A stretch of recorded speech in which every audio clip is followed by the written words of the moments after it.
Hello, hello, hello. Hello, hello, hello. How goes it, everyone? How goes it? Okay. So, we got to get things started here, don't you think? Just bear with me a second, and then we will... I'm just messing with the camera settings here. Bear with me here. Just going to post that I'm live, and then we are going to get started.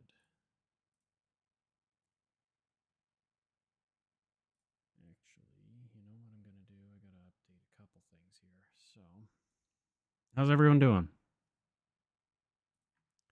Hopefully everyone is doing well. Today's a bit of a surprise stream. I wasn't expecting to, well, stream today, but it ended up working out in my favor in that regard.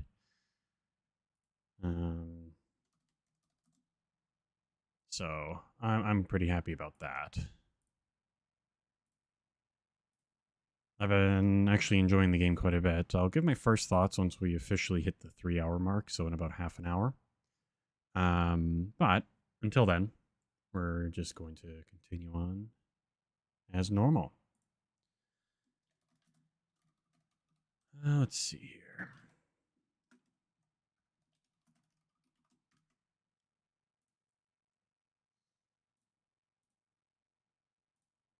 Almost ready here.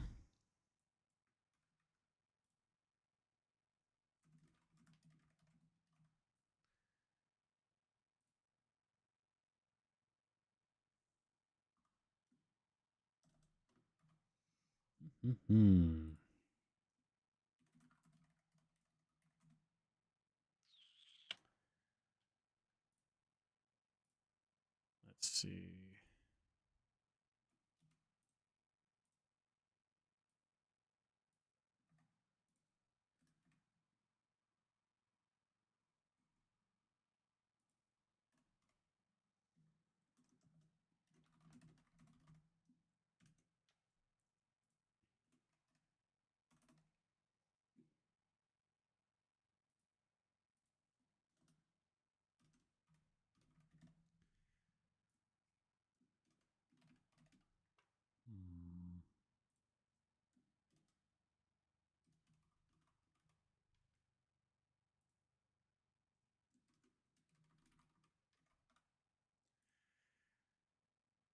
Okay.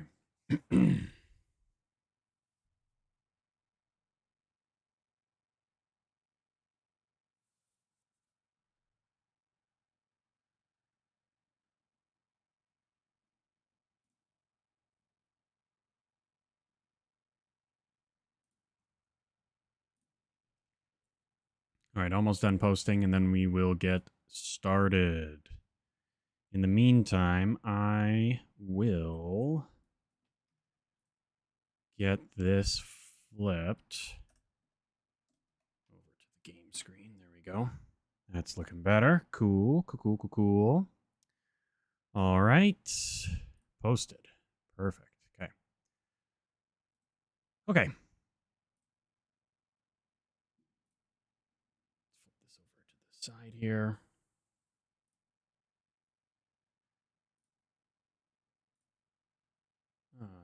All right. Really need to add that to my stream deck. Okay. Perfect. I say we get started. Last time we left off, actually, I want to get this across. Last time we left off, we ended up making it through, I think, the first couple chapters. We started playing as that lady we encountered in the bathroom. And now we're at the Armstrong, I believe Armstrong family's home, trying to figure out what happened to their daughter, I believe. So far, the game's been pretty good. I am enjoying it. It's better quality than I was expecting to begin with.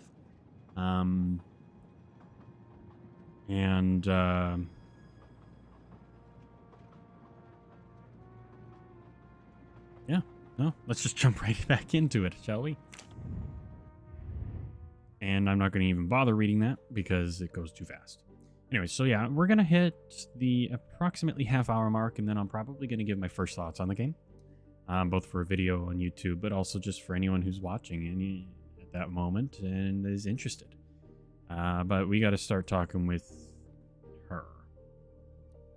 Show the photo of Daisy. Mrs. Armstrong? Good, I got their name Let right. me show you this. Daisy, my little Daisy. I miss her so much. How good it is to see her face.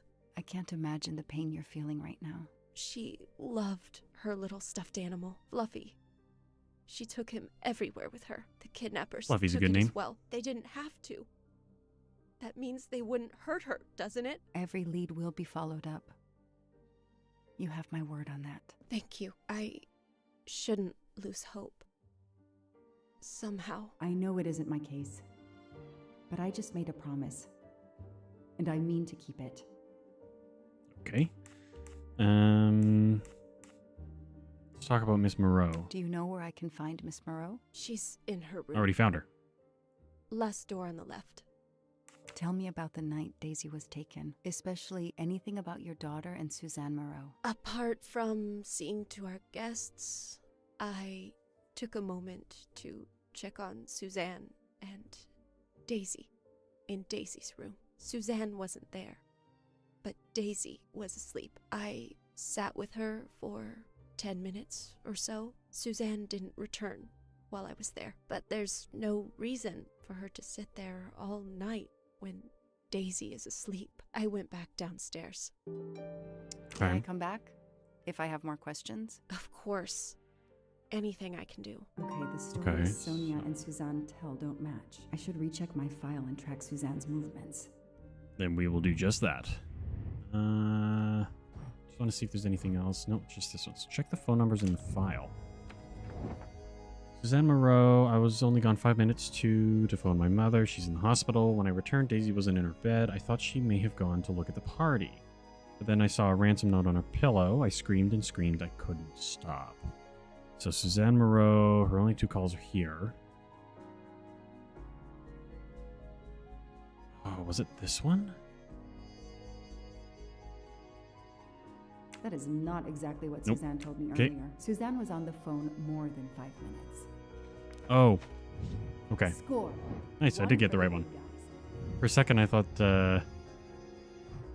I clicked on the wrong one there. Okay. Yeah, we gotta go confront her about it then. She's probably just making a call that she probably wasn't supposed to be and caused an issue by unintentionally. Maybe I'm wrong, but If I understand you correctly, you left Daisy when she was not asleep? The party was very loud. Daisy was too wound up to sleep. I read her a Motley Mule detective story to try and put her to sleep. Daisy finally fell asleep. Right before Motley Mule solved his case in the book I was reading her. I had to make a quick phone call. No more than 5 minutes. But when I came back, Daisy was gone. wrong. The time. This Are you sure you were only gone for 5 minutes? 5, 6, what does it matter? It was very quick. Okay, let's check the phone record. You say you were only away 5 or 6 minutes, but Mrs. Armstrong says she was alone there more like 10 minutes. And the phone record shows that you stayed on the call for more than 30 minutes, way longer than you said. My mother is extremely ill. It's difficult for me. I may have lost track of time. When I came back, Daisy had disappeared. It must have been a coincidence. You have to be precise, Suzanne. A little girl's life is at stake. Why are you doing this? I didn't do anything wrong. I would never hurt Daisy. I need to check Suzanne's story. She's panicking. Why now? What is she afraid of? That is a good question. Reconstruct the facts. Suffering mother. We'll do the facts first. Okay, Moreau goes to make her telephone call. Kidnapper takes Daisy. Enters through the front door. Climbs the stairs.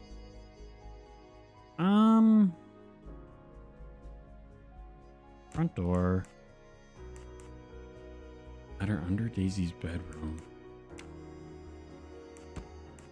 Maybe this?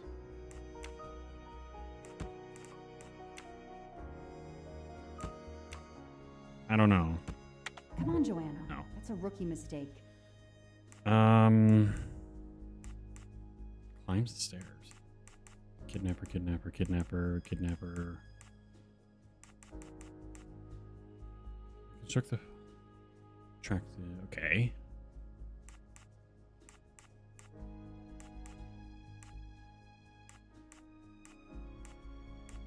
Under Daisy's bedroom window. You know what? This probably goes first then, right? So this, then they go in. Yeah. That makes sense. That way they leave unseen. No rookie mistake there. The kidnapper places a ladder under the window to Daisy's room. Then he joins the party. Just one guest in the crowd. He somehow knows when Suzanne leaves the room, then sneaks upstairs. He opens Daisy's window, carries her down the ladder, and vanishes. Okay. Plausible, I guess. Let's see. A suffering mother. I don't remember what phone number it is. What? Inspect. Yeah, okay. Look at the phone records. It was 555-2140.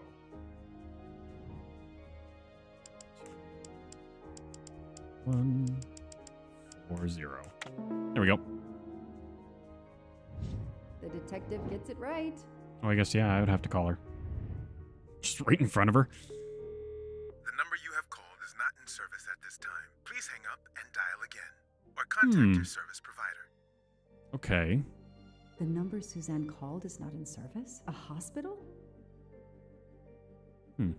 I should see if the Armstrongs can confirm a toy train.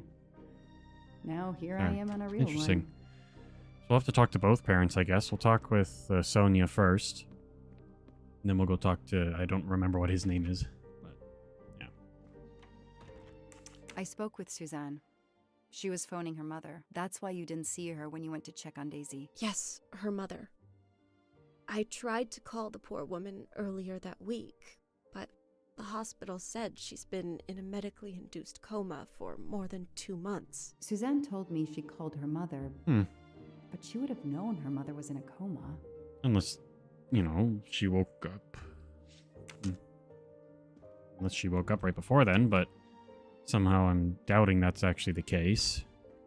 That could also explain the length of her call. We'll see. Oh, I guess we should probably talk about all this. How are you doing?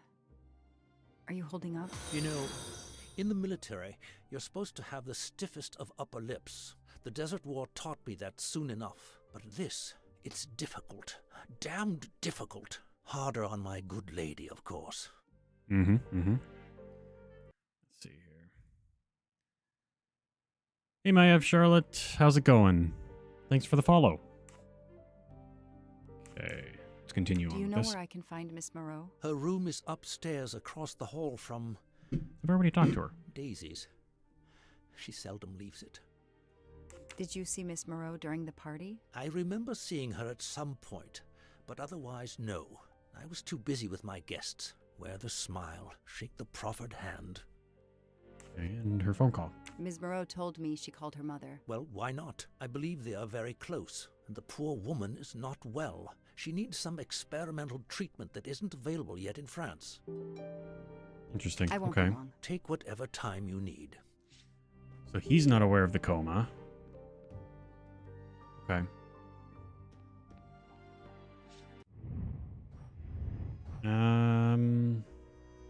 Yeah, I guess we should probably confront her about it now.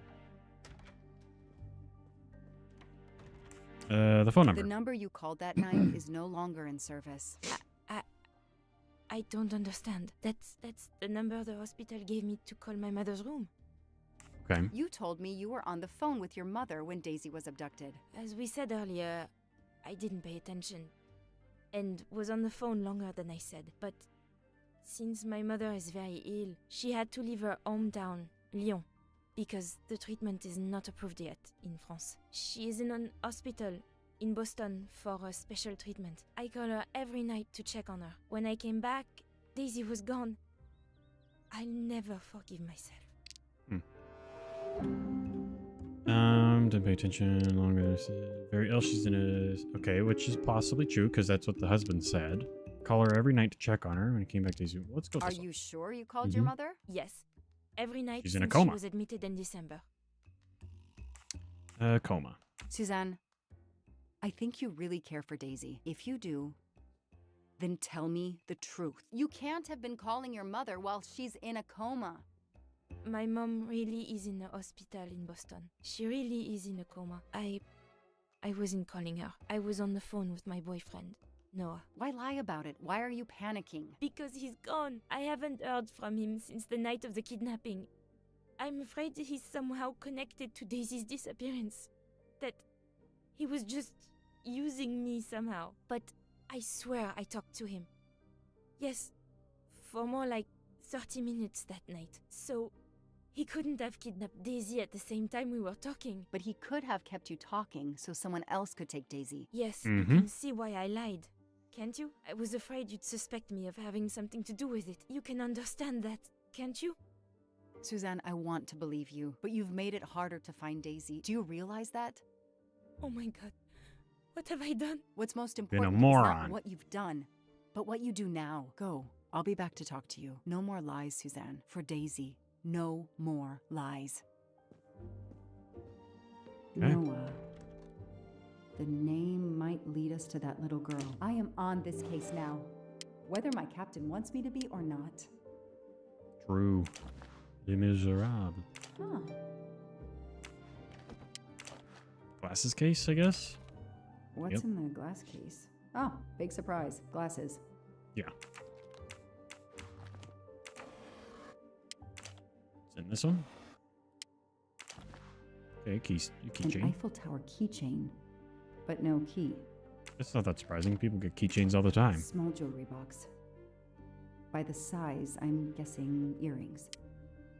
A key. Why put a key in a jewelry box? Of course I took it. Oh, man. Okay, so we gotta find a box of sorts here. I expect Suzanne must have gone through a lot of tissues these past weeks. Probably. Okay, so now we need to find a box.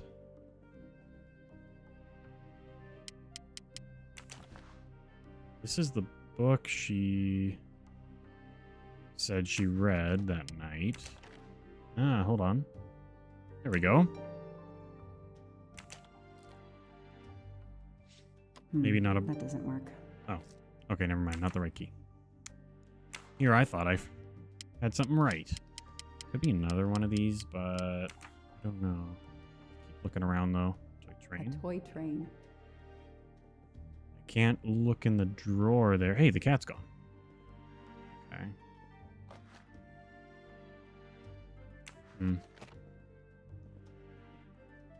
guess it could possibly be one of the other books. Oh. I wonder if there's something in Daisy's room. I'm just double checking all of them just to be safe. I don't want to just risk missing it. It's because I was lazy. Okay, let's... So there's another key that I guess I might need to get. She's downstairs, so that's good to know. Is there... Oh, the cat's in here now. Is there anything in here? A toy castle. When I was a kid, I hey. had a police station and a Help yourself, Joanna. You earned it. Interesting. Does she know where the key goes? Can you tell me anything about Suzanne's boyfriend? I know she dated our chauffeur for a while. There was someone else she'd met recently, but I don't recall his name. Okay. I guess I could ask her where that key goes, but I don't know. Let me just chat with the dad again. Know anything about Miss Moreau's boyfriend? Her boyfriend? I know she went out with someone for a while there. More recently, I saw a man in a 4x4 who would pick her up on her nights off. He never got out of his car, just waited for her.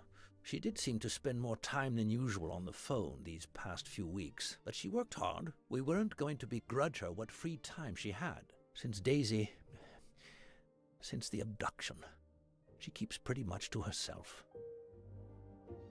4x4, which I think tire tracks of a 4x4. I think that's what was seen I won't be long. Take outside the whatever house, time right? You need. After the kidnapping. I might be wrong. Look through the file for something about a 4x4. Yeah. That's the tire tracks. Right here. These Perfect. tire tracks could well be from Suzanne's boyfriend's 4x4. That is a great detective job. Good job. Okay. I should check the identity of Miss Moreau's boyfriend. This book looks like a locked diary.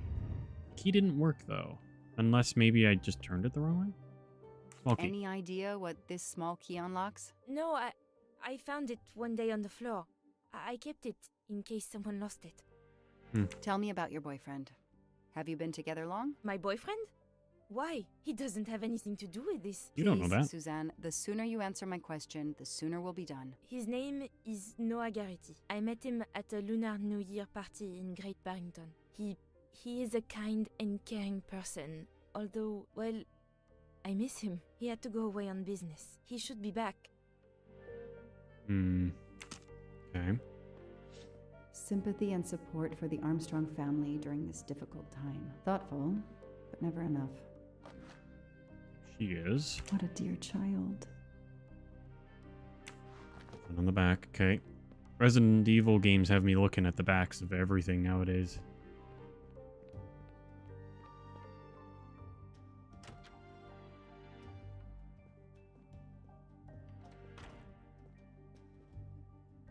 There's something I'm missing about these roses. There we go. A card from the florist.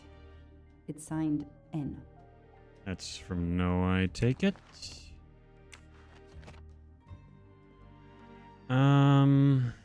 She said it's not. She doesn't know what it's for, but I'm just curious. I'm gonna try it again. It fits in, so I know that doesn't necessarily mean anything, but That doesn't work. yeah, it only turns. Okay. Let's see then.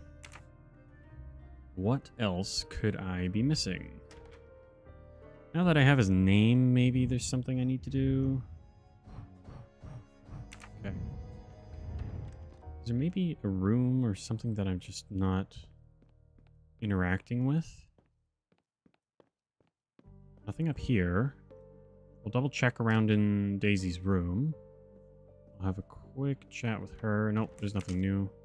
The world through the eyes of a child seems so sweet. There's nothing in here.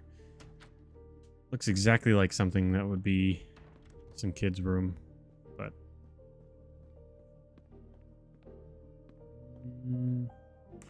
Ah, the bouquet. I imagine these flowers must have been beautiful. Who gave them to you? The gardener. They're getting pretty wilted, but I hate to throw them away. What's the gardener's name? Interesting. Oh. A gold mustache. Thank you very much. Their fairy tale became a nightmare. That's an understatement. Okay, let's go outside. Anything out here that I might be needing to look for? Little soccer ball. Can't go on the grass. Okay.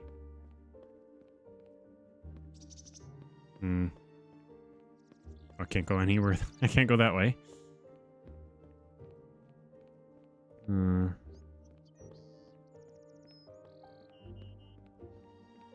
assuming I can't go past these, but I'm gonna check anyways. I'm right, okay.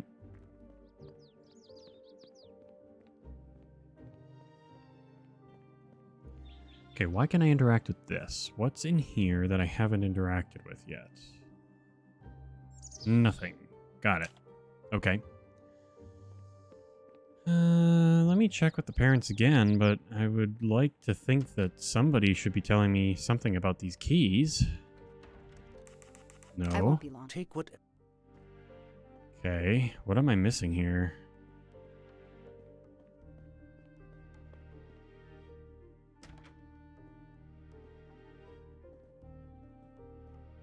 I feel like it's like right in front of me.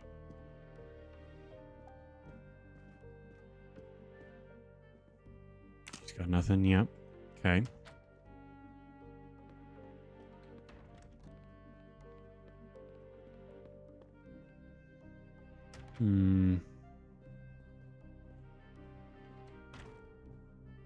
I can't interact with the desk. I would have kind of expected to be able to interact with that. Okay. Unlocked book.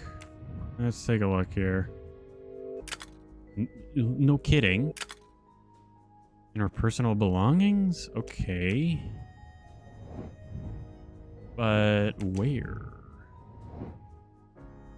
The other clue's got to be in the diary. So, all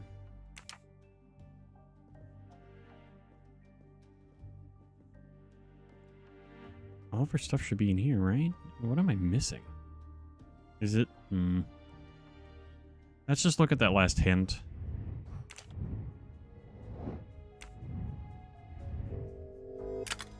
Need to turn the key the other... I tried opening the key the other way. What? I was literally trying that.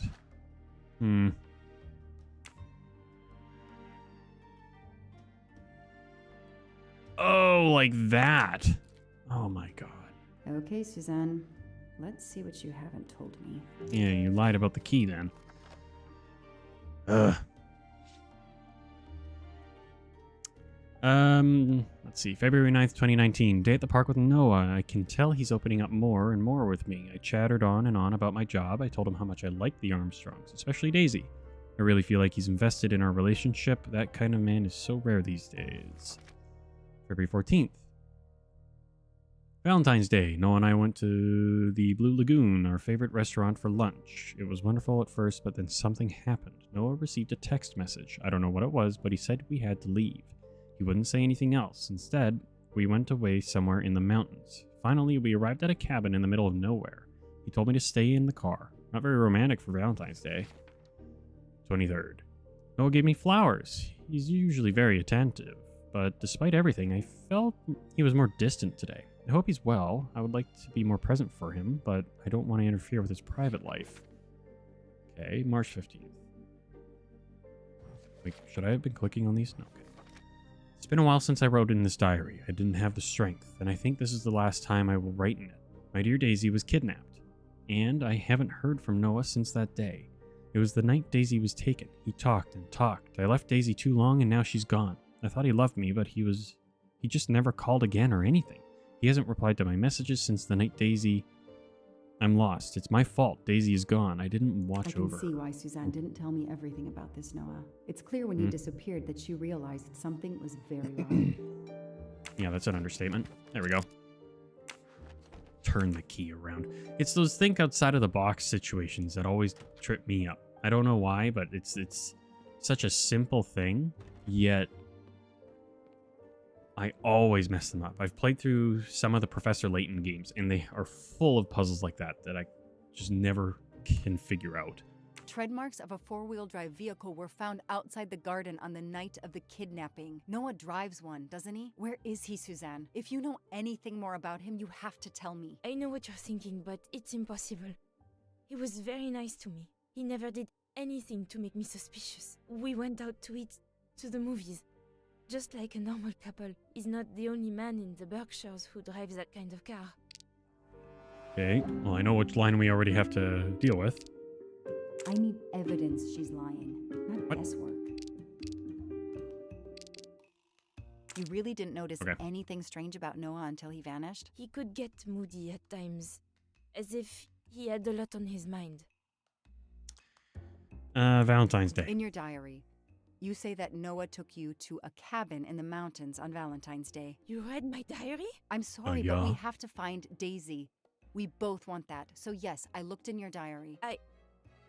You're right. He took me to a cabin in the woods. I waited for him in the car. He came out after a few minutes. He was very sweet and apologetic, but he never explained. We went back to the restaurant for dessert. Did you ever go back to the cabin with him? No, never. So, what made Noah drive all the way to a cabin in the middle of nowhere? He left her in the car. Why was he there? This is important. I know it is. I can use Suzanne's directions to the cabin and compare them to the map of the area I have in my car.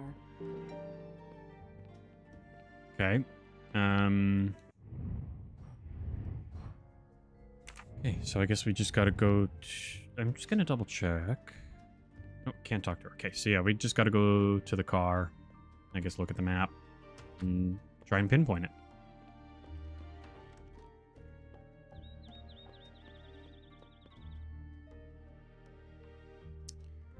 That's right. There is a map in here.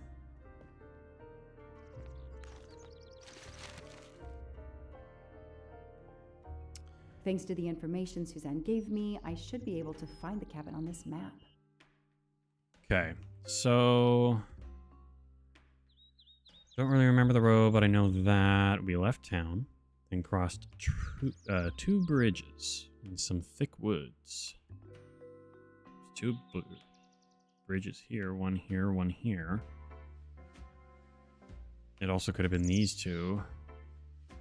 Then past a cornfield on the left. Then just trees and more trees. Finally, we stopped outside of a cabin. Two bridges. One, two, that would have been on the right. Unless this is the town. I don't know which town is which. Let's see, one here. Then it could have been here. That would have been on the right.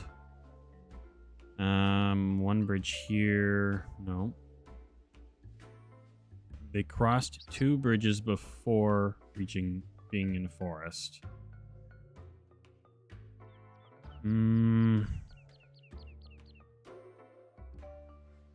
It's just 1, 2 there. Then there's a forest, but they enter a forest before then.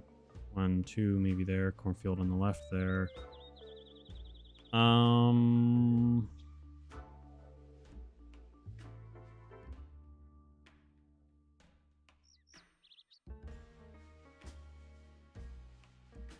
I don't know.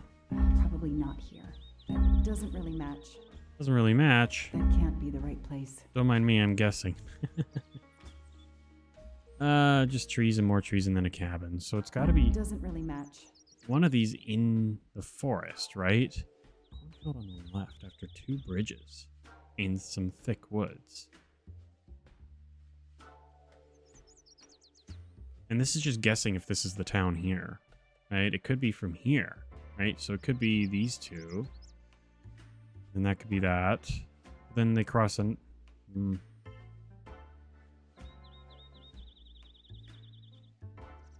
That can't be the right place. Probably not here. That can't be the right place. Not here, right? Probably No. that doesn't really match. Don't know why I double clicked.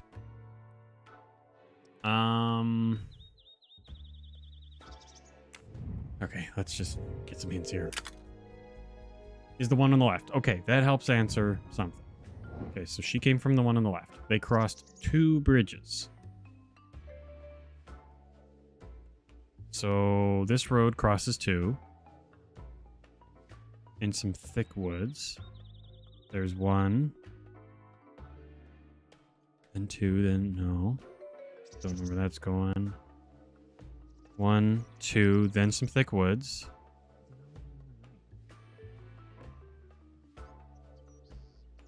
And trees and more trees outside of a cabin. Probably that can't be the right place. That doesn't really match. Probably not. Yeah, I didn't think that would work. Okay.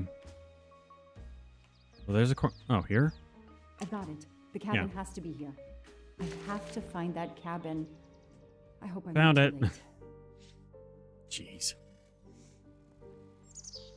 It was one of the first roads I had even looked at before even the hint or... Oh, God, okay.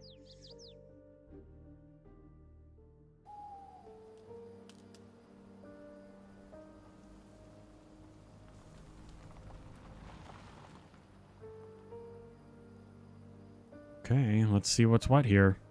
Okay, here's this famous cabin. Let's investigate. Let's look around outside first, just to be safe. As long as it lets me. It's an axe. Oh, okay, I didn't finish interacting with it apparently. Why? Huh. Maybe we'll have to come back for that. Oh. I've earned a gold mustache. You've earned? No, you found a gold mustache.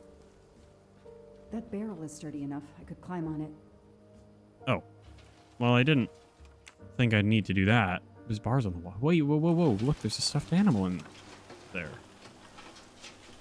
Okay.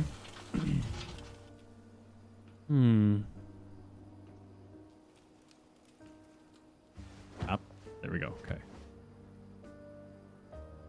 Oh, yeah. I Ugh, forgot you can an zoom old in. Hunting trophy starting to molt. Ugh.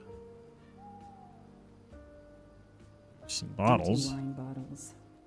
Somebody has been here lately. Okay. This is important right here. It's Daisy's plush toy. If Fluffy is here, the kidnapper has been here. I have to get inside this cabin.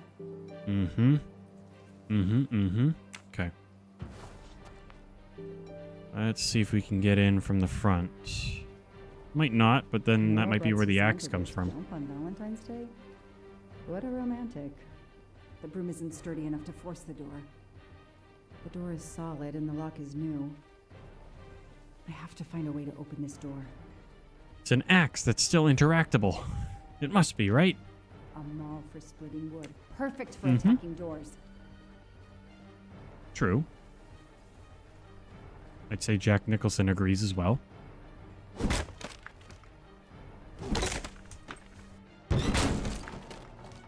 Okay.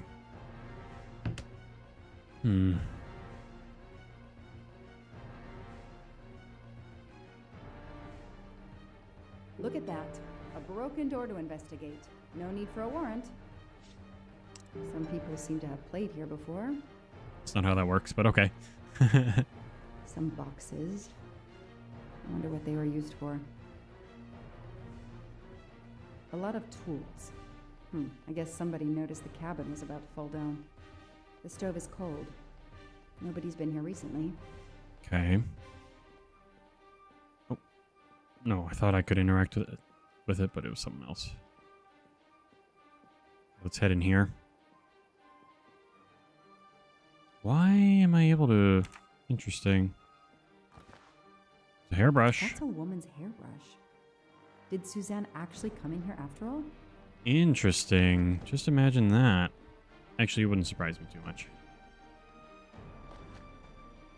Blue Lagoon. This bottle comes from the Blue Lagoon. Golden mustache. Shiny facial hair. The good news is that it's gold. It's fluffy, no doubt about it.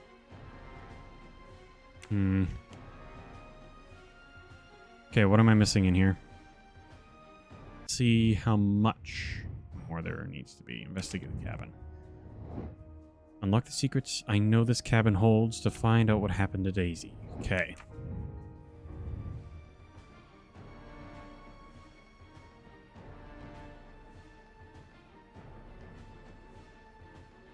So there's something else I'm missing from in here.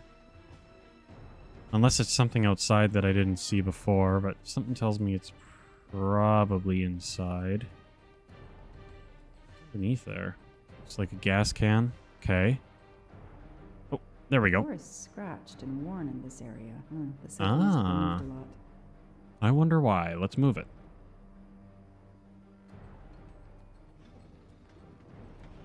Perfect. Oh yeah, you can see a hatch underneath there. There we go. Damn, it's booby-trapped. If I move, What? it could go off, and that countdown tells me it wants to go off anyway. Oh crap. Oh, I hate these kinds of puzzles. I'm really slow at these. I think the numbers on the side on here need to match. So it can't be a 3. We do a 1. And this one goes here. No, that can't work. How about a 2?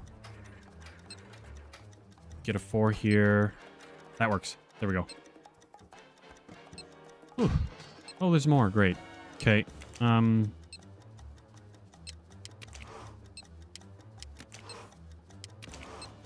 Oh, I hate these kinds of puzzles too. So those 3. Oh, I see what they did here. Okay. Reset. This. This.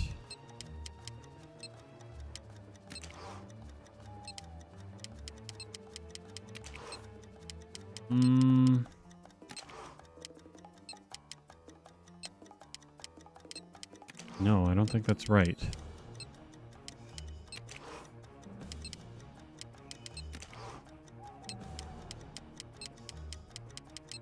Oh god, I hate these. Let's try this one. I don't know what this is, but...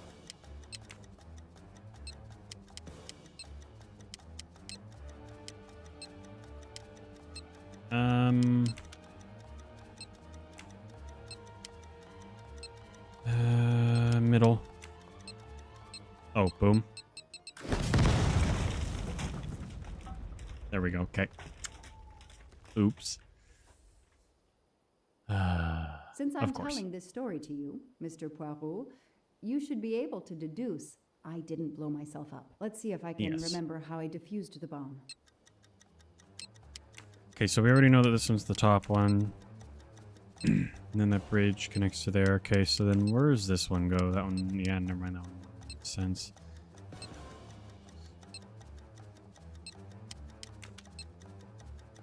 Okay. That goes there. Is it the bottom one? No. Yes, yes, yes. I already know. I already know. Why'd that double? I don't know what's happening.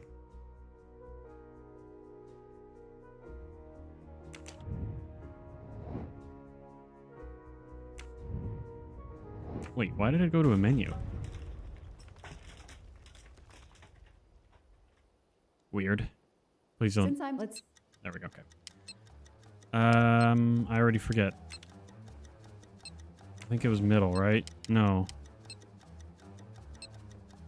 Oh, I already forget which one it is. Is it there? Next there.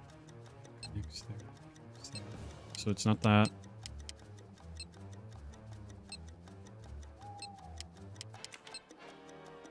Okay, that one's done. It's a stupid one. I hate these puzzles.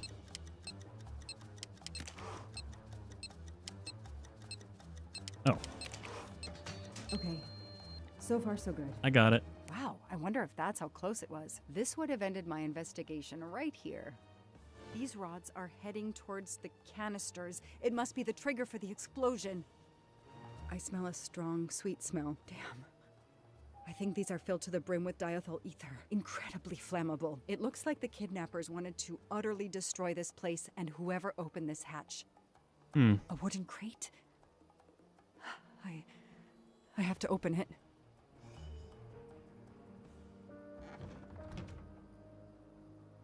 Oh no. Daisy. No. I called wait, in was my she- discovery of the Oh, bomb. no. Then there was nothing I could do except protect the site for forensics.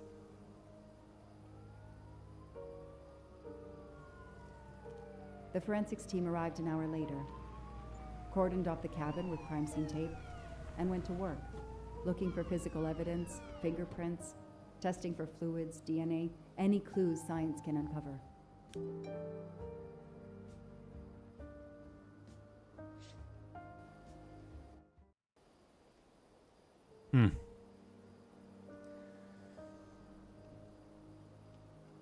They removed Daisy's body. The autopsy would take place in the morning. But I had one more stop to make. Man, really? They're making you play through this? Okay. I knew she was dead just from the movie, but they're definitely doing things differently here, which I'm actually really liking. So, once I get through this section, I'll give my first thoughts here.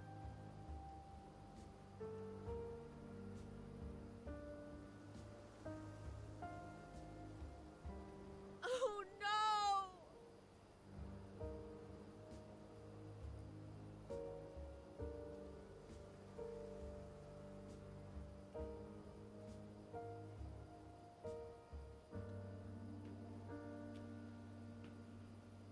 That night, I swore to find the monster who killed that child.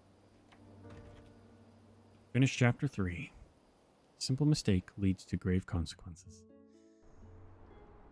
And it's possible she may have still been found alive if Suzanne had spoken up. Something tells me that wouldn't have been the case, but... Ratchet on train saw me? How? Daisy.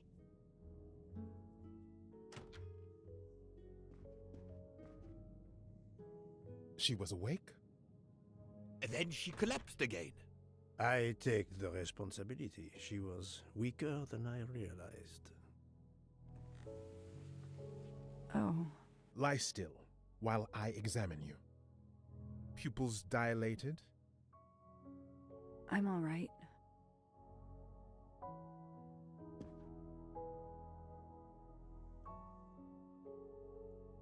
I wonder how long You she are was knocked far out in from that bathroom. all right. You have been heavily sedated. Your pulse is very weak. I have to finish my story. Ratchet can't escape again. Can't escape. Have no fear of that, mademoiselle. Ratchet will not escape. We must hear her story. This woman needs rest. I will let you know when she is recovered enough to continue. But I warn you, it will be some time. I understand, Doctor. Thank you. I have completed my preliminary examination of the deceased. I think that it will interest you. Indeed it will. And I have other witnesses to interrogate. You are right. Let's not put this poor woman in danger. There will be plenty of time for her to finish her story when she has recovered. By all means, tell me the results of your examination.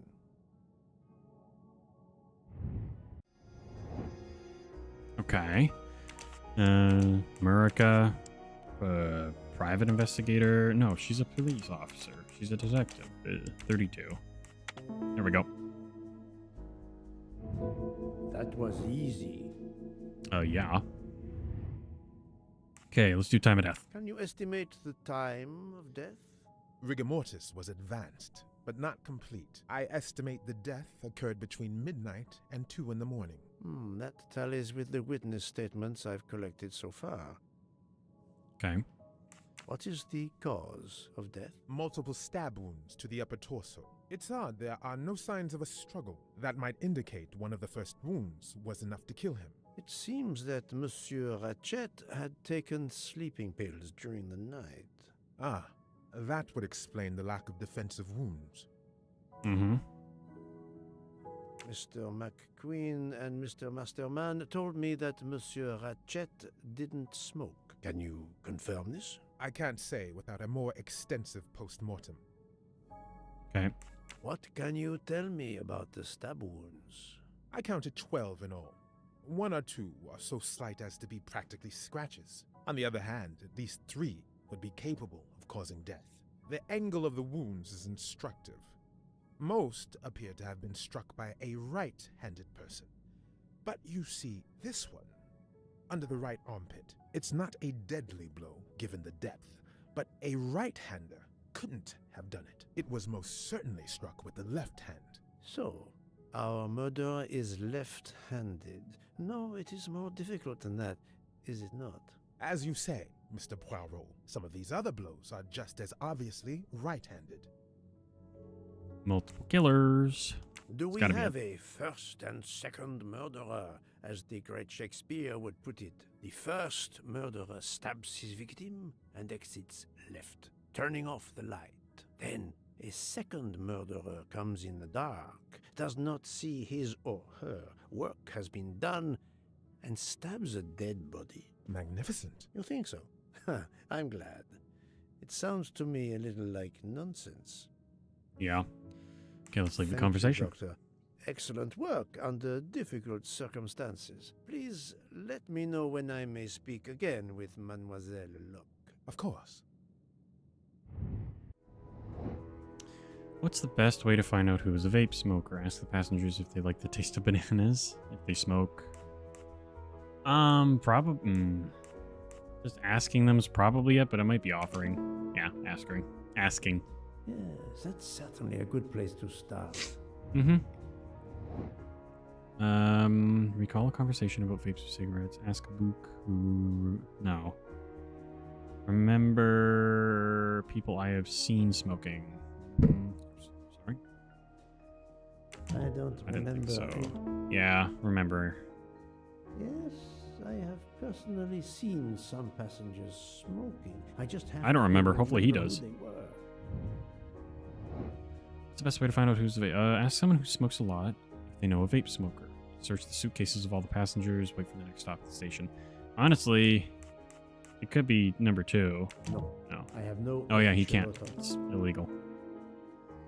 Yes, I suppose it's likely they will give me the list of who smokes what. That's Possibly. the right answer. Okay. So that is that. Okay. Mr. Poirot. Okay, I want to give my first thoughts here. So far the game's been pretty good. I really like it. Him and his fabulous mustache. I'm gonna preface this with saying that I've only ever seen the Kenneth Branagh movies. I haven't read the books. I haven't seen any other movies. I haven't seen any of the shows, anything like that. I know that those movies are not super well liked, but I don't mind them. They kind of got worse as they went, though. So I don't have extensive knowledge on how this story is supposed to go. But so far, things have been pretty close to the way at least that movie has been. So from that perspective, things are so far so good there. The game in and of itself, though, it's kind of a more modern take on the mystery, right? Right now, I think it's 2023. It was 2019 when Daisy Armstrong was kidnapped and murdered. So there's modern technology. There's other modern aspects to it, which is kind of a neat twist on the story. I also like that we got to see this Locke's perspective. I thought that was actually kind of cool. It's something that I don't know. It's not in the movies. And I don't know if that kind of thing is in the books. Something tells me it's not. Because that would take the spotlight away from Poirot, which I don't think really happens much in the books. Again, I could be wrong. Let me know if I'm wrong there. The music's been good. It suits the mystery aspect of things. I find the character models look good. There's no, as I've called it, AA jank. I don't think this is an indie studio. Microids. I don't know. Like they're a publisher. I think this is more of a AA type thing, but again, I could be wrong. Either way, it's. I think the quality is good. It's not janky, like I said. The gameplay is actually pretty good. It's smooth. And it's been fun. It's been neat working through this mystery. One thing that I really like is the mind map. The mind map has been a really cool addition. I know some other mystery games include things like this too. I think it's a great addition. It really keeps you more involved with the mystery aspect of things, and I think that's really good. Sometimes it gives away too much, but from a quality of life perspective, I think that's okay. For example, I'm terrible with puzzles, especially ones that make you think outside of the box. And even especially the ones that make you think slightly outside of the box. Because those are the ones that make me think, nah, it can't be that, right? Or it just doesn't even occur to me. And that's where, in this case, the hints, for example, being able to reveal hints is actually quite helpful. I like that that's an option in this. Because then that prevents me from having to tab out of the game and go search it up, right? It's in the game. It tells you if you need it, right? And I've so far not had to use it much, just for a couple puzzles here and there. Like turning the key around. Yeah, so far I think the game is good.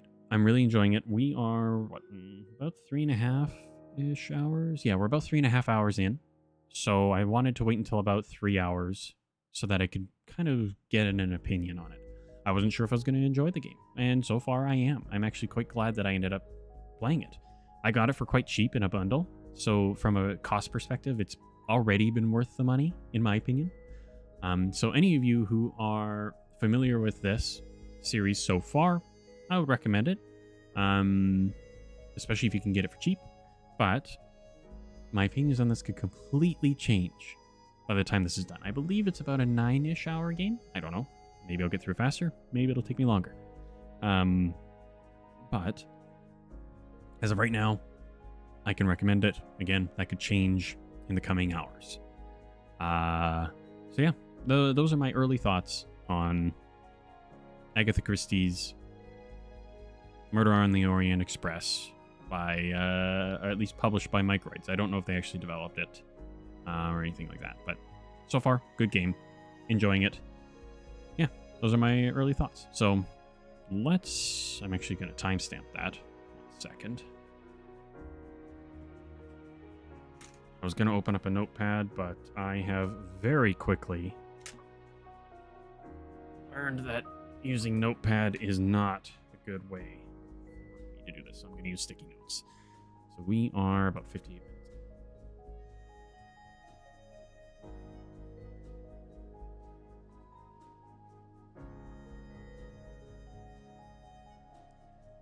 So we'll start it at 50.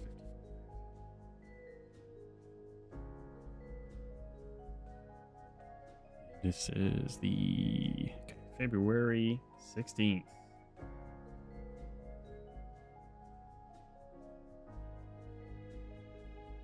Okay, there we go. So that's it for that. Let's jump right back in. So first off, let's take a look at these.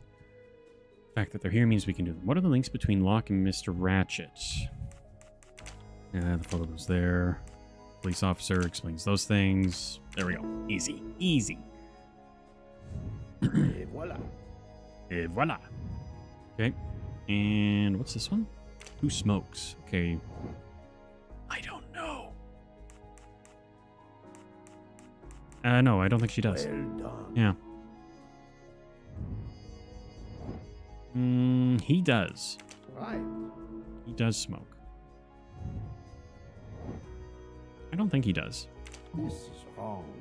But Never mind. I'm never far from the truth. Are Oh you no, a he smoker? smokes occasionally. That's what he said. I forgot about that. I must admit I'm not. Okay, never mind. I'm wrong there too. Are you a smoker? I do not think that's the right answer. I Are don't you a remember what he smoker? says. Good. Or has said. Mr. McQueen. Okay. That's the right answer. So that's everyone we know so far. So I guess we could talk with Pierre. We could talk with and the other two. See if any of them know who smokes e-cigarettes. How is Mademoiselle Locke, Doctor? Her vital signs are improving, but she is still unconscious. I understand. Thank you for looking after her. Yeah. Okay. Anything else to interact with? No. Okay, so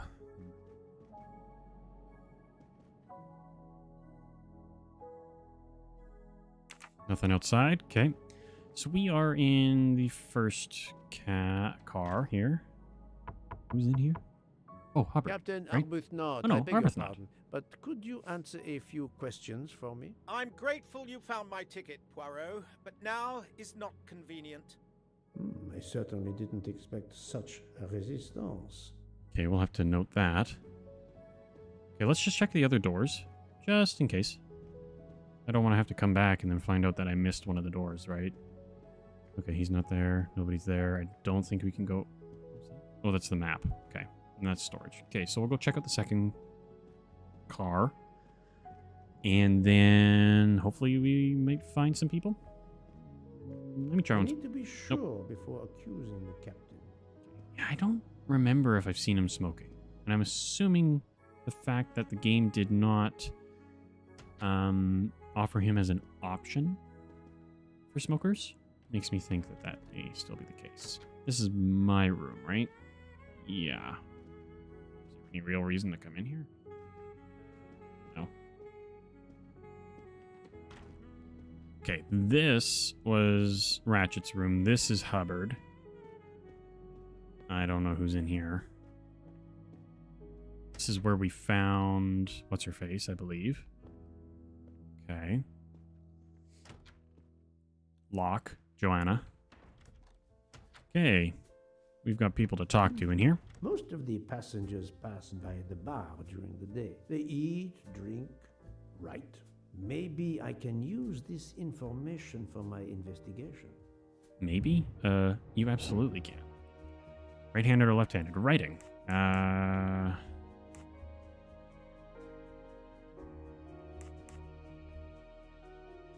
Just ask him directly. Wow, really? Okay. I guess I could give something away, but... hold something in their hands. Write something. Good job. Yeah. Mr. Michel to keep track of who's left-handed. Remember a conversation with Book about the hands of passengers for people I've tested before. Remember if they use right... Yeah. I don't remember. I'll write again. That's hard to remember. Okay, let's chat with you. Mademoiselle Debenham, I have a few questions for you. Of course. Last night. Let's start with your movements last night. There's little to tell. I went to bed and slept. Did you know the man who was killed? I saw him for the first time during lunch yesterday. Did you notice anything about him? Well, if I believed in auras, I might say he seemed dark. Okay. Would you mind writing your address on this paper for me? Not at all. Right-handed. Okay. That's it. Mademoiselle Debenham is right-handed. Miss Olsen? Do you recall what time Mademoiselle Olsen went to get some aspirin from Madame Hubbard? I remember glancing at the clock. She left our room just after 10:30 p.m. Was she away for a long time? About 5 minutes. That confirms what Madame Hubbard told me. Okay. Do you smoke by any chance? No, I never have. Do you own the a scarlet kimono. nightgown? No, it isn't mine. Whose then? I don't know. What do you mean? You do not say, I have no such thing. You say, it isn't mine, meaning that you know who it belongs to. Am I correct? Oh, I see. No. I woke up this morning about 5 a.m. with the feeling that the train had been standing still for a long time. I opened the door, and I saw someone in a scarlet kimono some way down the corridor. Her back was turned. It was impossible That's to what see we who saw. it was. I understand. Okay. Thank you for your assistance, mademoiselle. Let's move on to you. Mademoiselle, I am sorry to disturb you, but I need to ask you a few questions. Are you the investigator? I am. We are lucky you are on the train. What do you want to know? Okay. I hear, mademoiselle, that you were the last person to see the murdered man alive. I do not know. It may be so. I opened the door of his compartment by mistake. I was much ashamed. It was a most awkward mistake. You actually saw him? Yeah, he was reading a book. And what did you do after that, mademoiselle? I went into the American lady, Mrs. Hubbard. I asked her for some aspirin, and she gave it to me. I usually carry extra aspirin for the refugees, but I gave mine to a camp in Turkey. They needed it more than me. Okay. She sounds kind of German. Nurse. She's got to be in her 40s, right? No, not good. Is she Swedish? Yeah, okay, she's Swedish. I knew it was either German or that. They're not the same, but I don't know. For some reason, I got a bit more of a German feel from it. Communication door? Did Mrs. Hubbard asked Oh, you yeah. whether the communicating door between her compartment and that of Monsieur Ratchet was bolted. Yes, And was it? yes. And after that, what did you do? After that, I went back to my compartment, took the aspirin, and lay down. That was around 10:50 p.m. Now that I'm actually like really listening to her, yeah, no German sound at all. I don't know how I thought that. Is there anyone else in your compartment? Yeah, a young English lady. Very nice, very amiable. After the train left Vinkovsky, did she leave the compartment? No, I am sure she did not. Why are you so sure if you were asleep? I sleep very lightly. I am used to waking at a sound. I am sure that if she had come down from the berth above, I should have awakened. Did you yourself leave the compartment after that? Not until this morning. Okay, how about the scarlet kimono? Do you have a scarlet silk kimono, mademoiselle? No, indeed. I have a good, comfortable dressing gown of Jaeger material. Okay, you smoke? Do you smoke, mademoiselle? No, I can't stand the smell of tobacco. And Perhaps you will write be so your amiable as address. to write me down your address. With pleasure. She's right-handed. Mademoiselle Olsen is indeed right-handed. This Right. was a very interesting conversation, mademoiselle. I thank you. If you have any other questions, I'll be in my compartment. Good luck, Mr. Poirot. Okay, thank you, thank you. Okay, contradiction, interesting. Now, I don't know what the contradiction is because I'm clearly not remembering, but let's chat with him first. Monsieur Fauché, may I disturb you for a moment? Of course. How can I help? Last night. It is, of course, about the murder of Monsieur Ratchet. Can you tell me your movements last night? I understand. Yesterday evening, I took a break at Vinkovsky station with Hotaru. We then went to our quarters in the staff accommodations, a section of the luggage car. Freya was there, reading, and I went to bed right after. Freya is there now, I think, and Hotaru is in the kitchen. They Okay. can verify my story. What time was this? 11:30 p.m. or a bit after. The snow is beginning to fall heavily. I see. Thank you. Okay. Can you write your address on this paper, please? You want to pay me a visit? Who knows, Monsieur Fauché? He's right-handed. He is right-handed, there can be no doubt. Are you a smoker? I'm trying to quit, but yes. I'm now down to just 1 pack of cigarettes a week. If you're looking for a heavy smoker, you should talk to Hotaru. Okay, good to know. Thank you, Monsieur Fauché. I'll come back to you if I have more questions. Okay, let's chat with these guys. I'll keep an eye on them instead. Never mind. I'll observe her instead. She's right-handed. She's right-handed. He's right-handed, and he's holding in both hands. That's hard to tell. Okay. Hold on, let's check this.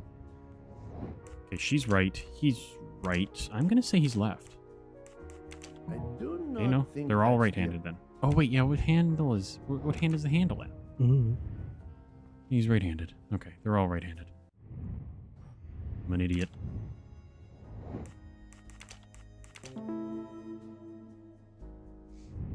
Et voilà. Et voila. There we go. Okay, tracking dominant hands. There's no point yet. I'd rather wait until I've talked with everyone. So Freya should be, what, in here, he was saying? Or I guess over here? Just walks in on somebody in the bathroom.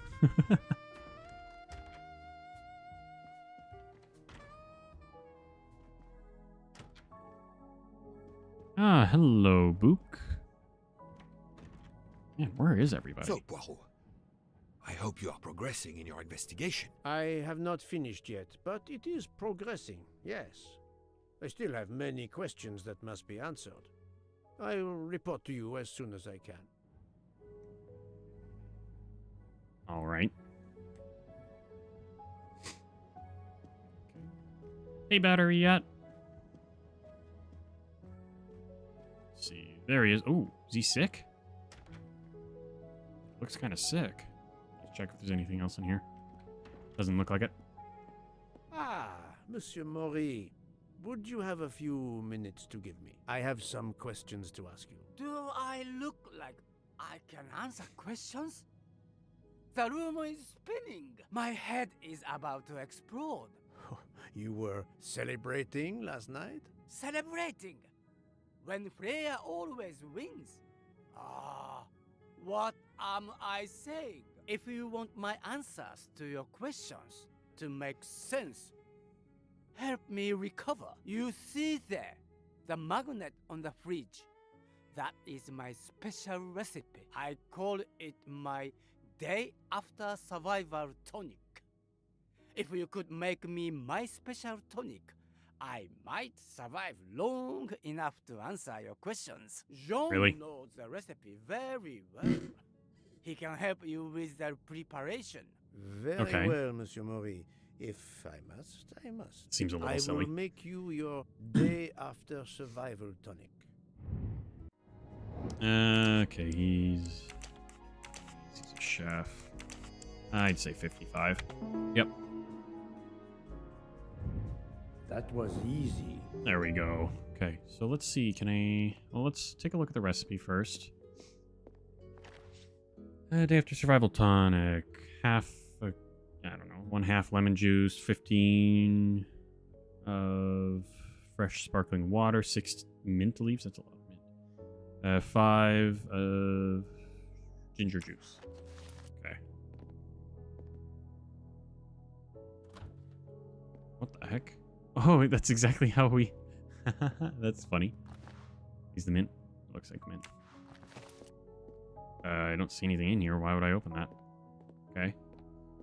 I can use this lemon squeezer to get juice. If Find I fruit. Find fruit. Okay. Just over here. There's some lemons here. Yeah. There's ginger. Okay. These Missing lemons half too. I of need the lemon. tonic ingredients. There's the water. Am I not gonna grab? There's literally lemons right there. Okay. Oh, I guess I'm grabbing a lemon from there instead. Weird.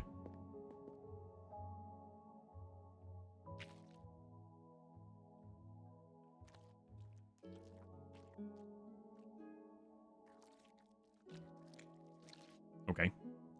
I have all the ingredients for Monsieur Maury's tonic. I have to go and see Monsieur Fauché so he can prepare it for me. Let's go see him then.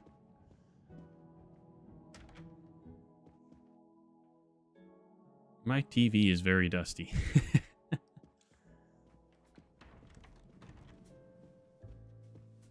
Just noticed Monsieur it from the Fauché, light.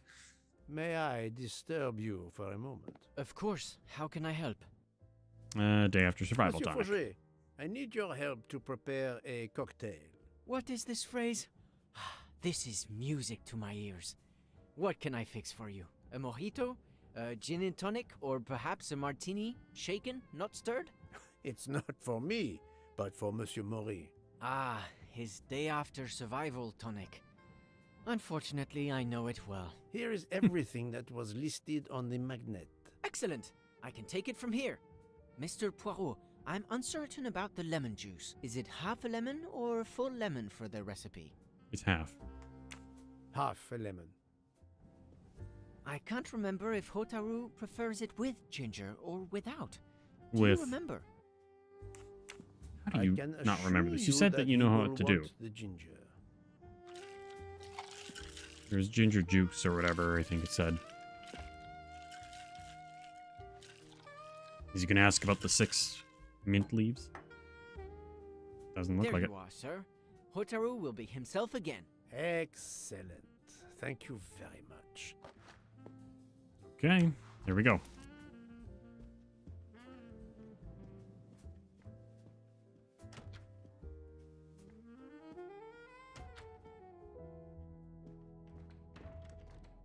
Let's go give him this and then interrogate.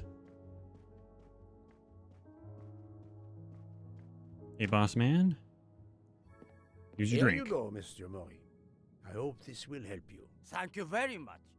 Please give me a moment while this takes effect. It will be a while, I'm afraid. But I will not move from the kitchen. Since I have Okay. to wait, do you know where I can find Mademoiselle Nielsen? She is in the staff quarters in the luggage car. If the door is locked, John will have the key. Thank you. I will return. I hope you have a speedy recovery. Okay, so I guess we gotta go talk to her first. There's storage. We have not been back here before, so keep that in mind. God dang it, of course it is. So I take it these are just staff rooms, so. Let's go get... Oh, he's here now. Wasn't expecting that. At least he's not far. Monsieur Mori told me that you are the one who has the key to open the luggage car door. I will need it. Yes, that's right. Here it is. Please don't forget to give it back to me. I will not forget, Monsieur Fauché.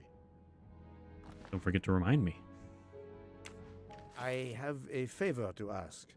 Could you visit the passengers who are in their rooms and explain there has been an error with their allergy and diet form? But Monsieur Poirot, I Ah. made no errors. Of course not. Call it a computer error. Yes, it is possible, but even if I can see this is part of your investigation, I do not understand it. I would ask that you observe which hand each passenger uses. Ah, you wish to know if they use the right or left hand when they write? That is my intention. I will take on this mission for you. Excellent. I was wondering when we were going to ask him. I was hoping we were going to ask him earlier, but that makes more sense now. Wondering why we weren't able to go, like, talk with everyone, but just imagine how long that would have taken. Alright, in we go. That's it. It's open now. Oh, wow. Empty rum bottles. Cards. A deck of cards. I suspect they were reading diamonds and spades instead of books. What is this? Captain... Okay. What's the point in looking at this? Okay, it's grayed out. What is she doing? Hello, Mademoiselle Nielsen. May I ask you a few questions? I don't have a minute. My career is ruined, and it's not my fault. But how did this terrible thing come to pass? My supplies, passenger luggage, our living space. There is so little room. I gave the cargo handlers in Istanbul strict instructions how to stack my crates containing the ingredients I need for my desserts. So as one box is used up, it can be discarded. And these fools of cargo handlers did not follow your instructions? Ignored completely.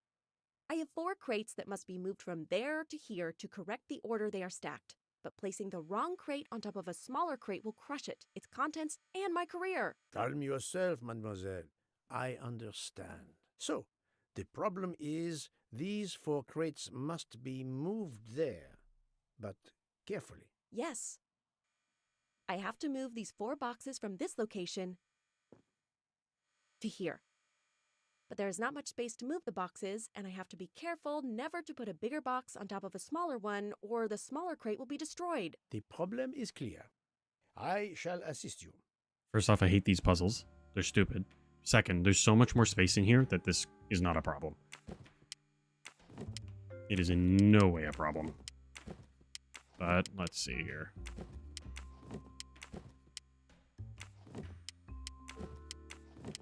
I think I already know how to do this.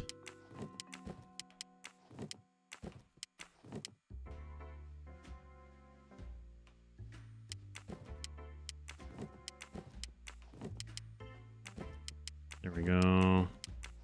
I probably did it in more steps than I needed to, but that's okay. There we go. Done. Et voilà! You are a lifesaver. Or at least a dessert saver. Thank you, thank you. I will gladly answer your questions. I don't know why you couldn't answer them before. You could have done that yourself. That was so... Puzzles like that make no sense to me. Can you tell me your movements of last night? Last night after dinner, I stayed in the kitchen until 12:15 a.m. Then I joined Jean and Hotaru in our quarters. Then all of us read quietly in our beds until we fell asleep. A very That's a lie. studious staff. However, Monsieur Mori doesn't seem to have followed the same literary pursuit as the others. And these rum bottles, do they have something to do with his hangover? Probably. In their quarters, we read quietly. I rather think that you didn't Mhm. just read last night. What makes you say that? Bottles? The empty rum bottles. Were their labels part of your reading last night?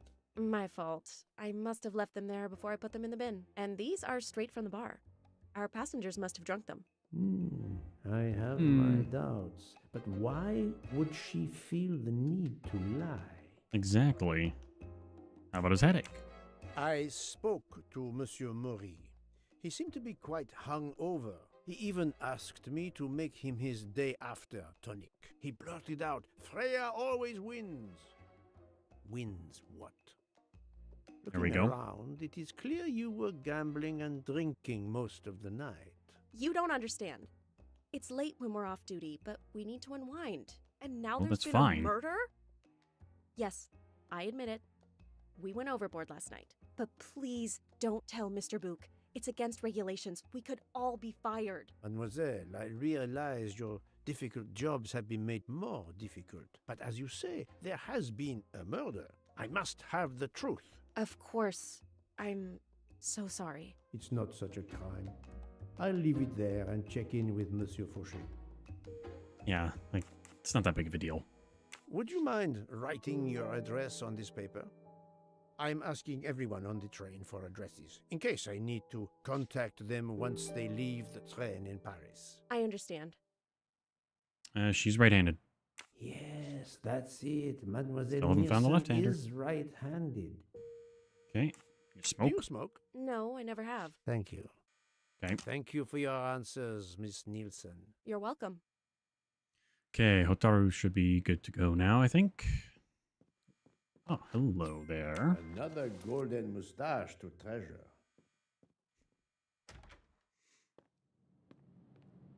At least I hope he's all good by now. I feel like a good chunk of time has passed. Alright, pal. How are you? You seem like you're doing better. It's better. Thank you. Then may I ask you some questions? It will not take long. Quickly, please. I have hungry passengers to feed. Ay. Okay, last night. Très bien. Can you tell me your movements last night? Oh, nothing special. When I went off duty, I joined John and Freya in a compartment. I read for a short while, then went to bed early. Reading? I'm not sure you have recovered enough to tell me the truth. Don't waste what little energy you have recovered to lie, Monsieur Mori. Yes, sorry, Mr. Poirot. You're right. It obviously wasn't reading that made my head hurt like that. But if Yeah. you told Monsieur Book, it could mean my job. I'm I not will going to keep tell your him. secret, but I am investigating a murder. You That's not must losing your tell job me the over, so. truth. Thank you. Okay, write your address. Please write your address on this paper. My address? I don't see why. I think I hear Monsieur Book approaching. My address? Yes, of course. That's one way to get it. He's right-handed. Another right-handed person. Not surprising, most people are. True. I know he's a heavy smoker, so let's see if maybe we'll even be able to ask him if there's anyone using an e-cig. You are a heavy smoker. My job. It is very stressful. Would you happen to know who vapes on the train? A banana flavor? Oh, yes. The smell disgusts me. What is wrong with a good tobacco? I do not have Oh, time it's to answer not healthy. that. Who is it? I've There we go, only yeah. seen one person who vapes. Hmm. It's Captain Arbuthnot. Captain Arbuthnot, I see. Fascinating, fascinating. Looks like we have a reason to go knock on his door again. Your testimony was invaluable to me. Thank you. Take care, Monsieur Maury. My palate depends on your good health. Yeah, true. Okay, let's go chat with the bartender here and give him the key back. Here is your key. Thank you very much. My pleasure. About the little favor I asked of you. Aha, but of course. I was able to get new allergy forms from guests who were in their compartments. Monsieur McQueen, Monsieur Masterman, Count and Countess Andreni, they are all right-handed. I also asked Princess Dragomirov, but she had her assistant, Madame Schmidt, sign for her. She is right-handed as well. You have exceeded my expectations. Well done. Thank you, Monsieur Fauché. I'll come back to you if I have more questions. Okay, so that means it could be Dragomirov that could be left-handed, or the captain could be left-handed. She's right-handed. Well done. He is right-handed. Good. That's the right answer. Okay. Let's see what else we can do here. Let's chat with... Yeah, we gotta go interrogate Captain Arbuthnot. I know that already, but I want to just clear this. Contradiction. Okay. Two elements which reveal the contradiction in the testimonies of Miss Debenham and Miss Olsen. Went to bed around 10:55. According to Miss Olsen, Miss Debenham slept through the night. Miss Debenham saw... Okay, well, yeah, that's one contradiction.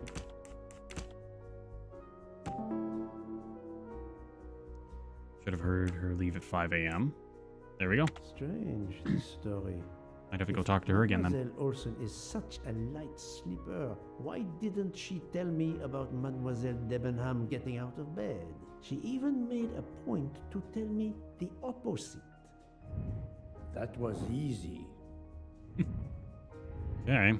Yep, we gotta go talk to Captain Arbuthnot and Miss Olsen again. Olsen is in her quarters now. I don't know what room she's in, though.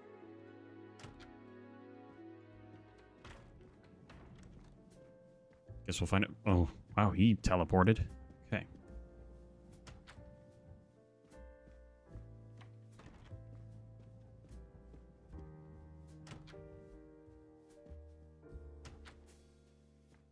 No, Pierre? Okay. Let's see what doors we can interact with, because that'll probably tell us. 202? That's mine. No, I'm not going. God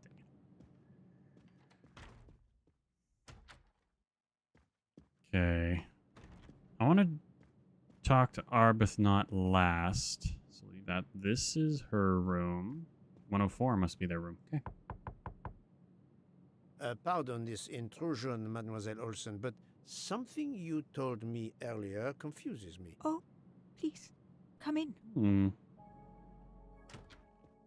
Let's chat, shall we? Can I do a little bit of searching? No. Okay. How can you be sure Mademoiselle Debenham was in bed all night? As I told you, I am a very light sleeper. The slightest noise wakes me up. If Fraulein Debenham had gotten out of her bed, I would have heard her. I got up this morning around 8 a.m. She was sleeping soundly. Okay. Oh, and that's possible. She may be Yeah, telling the I was truth. gonna say, but that I can't be- Cannot be certain. I don't think it's... Oh, Yeah. the truth cannot hide from Poirot forever. So, slightest noise wakes me up. Maybe... Are you certain Yeah. you would have heard her? Yes. Why are you asking? Because she woke up at 5?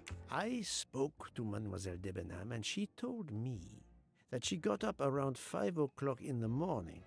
She opened the door and looked down the corridor. It was then that she saw a woman in a red kimono. How do you explain that?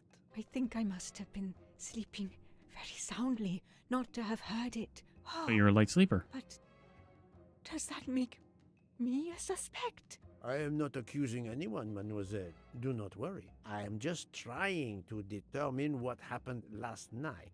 Thank you for your testimony. Mm-hmm. Okay, let's go chat with Arbuthnot now. Captain Arbuthnot, I know that you are the only person on this train to smoke e-cigarettes. We found a vial of e-liquid at the crime scene. Will you talk to me about this, or should I pass on what I've learned to the police? All right. Come in if you must. You fool. Let's go. Okay, anything else in here? Real quick? Nope. Okay. I have just a few questions for you. Very well. Let's hear them. The young English lady, Mademoiselle Debenham, was at the Tocatlian Hotel. Perhaps you met her there? We exchanged a few words. Fellow Brits abroad, that sort of thing. Sure. What can you tell me about Mademoiselle Debenham? Nothing whatsoever. We barely spoke. The director of the Orient Express, Monsieur Bouc, thinks the assassin is a woman. And that is enough to accuse her? She had nothing to do with this murder. How can you be so certain? The idea is absurd. Ratchet was a perfect stranger to her. She'd never seen him before. Ah, did she tell you so? Well, yes, maybe she did. She may have commented once upon his somewhat unpleasant appearance. If a woman is concerned, as you seem to think, to my mind, without any evidence, I can assure you that Miss Debenham could not possibly be implicated. It is clear that the captain is defending Miss Debenham. That's an A understatement. woman he supposedly doesn't know very well. How about last night, sir? What were you doing last night around 1:15? 1:15? I believe I was still talking to that young American fellow, Mr. McQueen, the secretary of the man who was killed. We were in his compartment. He was a friend or acquaintance of yours? No, I never saw him before this journey. We'd hit it off at dinner, and the conversation continued into the early hours. Until what time was that? Until 1:45 or so. Then I retired to my room and went to sleep. Okay. There is nothing you can recall last night that in any way struck you as suspicious? It's nothing. A mere detail. Allow me to be the judge. Well, before returning to my room, I went to the lounge car to get a glass of water.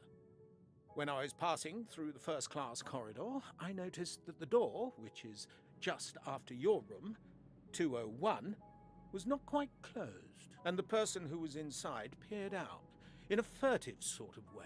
Then he closed the door quickly. I know there's nothing in that, but it was the furtive way it was done that caught my attention. Struck me as a bit odd. I understand. Okay. Thank you for letting me know. Interesting. Could you write down your address here, please? My address? If you insist. Right-handed. This man is right-handed. Okay.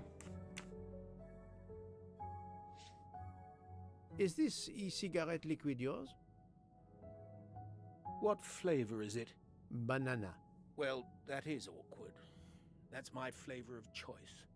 But I have no idea what it was doing there, whatever. Can you explain how it ended up there? I have no idea. I never entered the man's room, Poirot. That's the truth. Interesting. Okay. Thank you, Captain. You're welcome. Okay. Let's see then. Alibis. And then vape. Let's do the vape liquid conclusion. Found at the crime scene. Mr. McQueen confirmed that. Okay. There we go. And murder took place at 1:45. Yep, between then and then.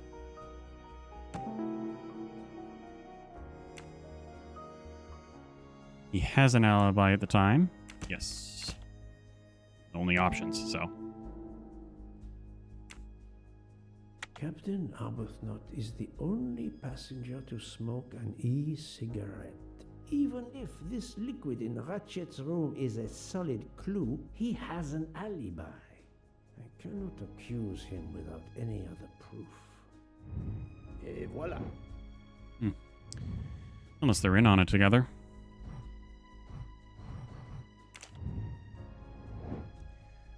Queen was talking with him.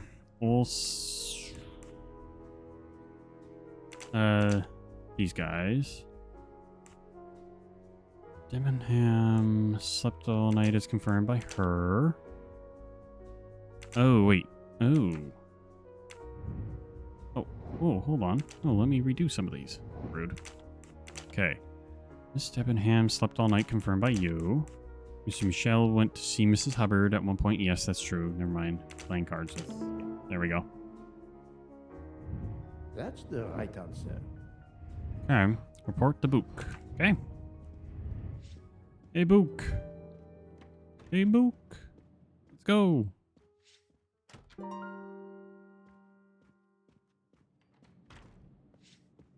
Interesting. Okay. We're connecting some of the dots here.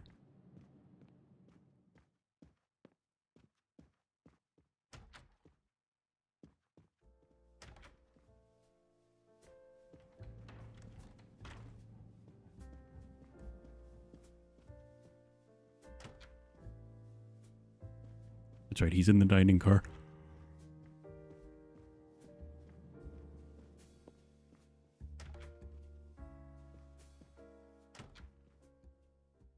Oh, for a second I thought somebody else was here. So, Poirot, I hope you are progressing in your investigation. The murder weapon. There is no trace of the murder weapon on the train, as yet. The killer could have hidden it anywhere. It must be somewhere. Indeed, as you say, it must be somewhere. True. The wielder. According to Dr. Constantine's report, the stab wounds were made by at least one right-handed and one left-handed person, and with different strength. For the moment, everyone I have checked is right-handed. I guess, yeah, unless somebody's ambidextrous. It is impossible to draw any conclusions as yet. However, I still have a few people to interrogate, notably the Russian princess. You still have many avenues to explore? Indeed, the case is far from over, mon ami. Okay. I identified the person responsible for the bottle of liquid for the vape found at the crime scene. So, this is our culprit? Do we hold him? No, unfortunately, this bottle belongs to Captain Arbuthnot, but he has an alibi, confirmed by Monsieur McQueen for the time of the murder. Monsieur Poirot. Michel, calm down. But it's Mrs. Hubbard. She says she found the murder weapon in her room. She's very upset. Let's go, Poirot. We were in there. We combed that room. So, there's some tomfoolery going on here.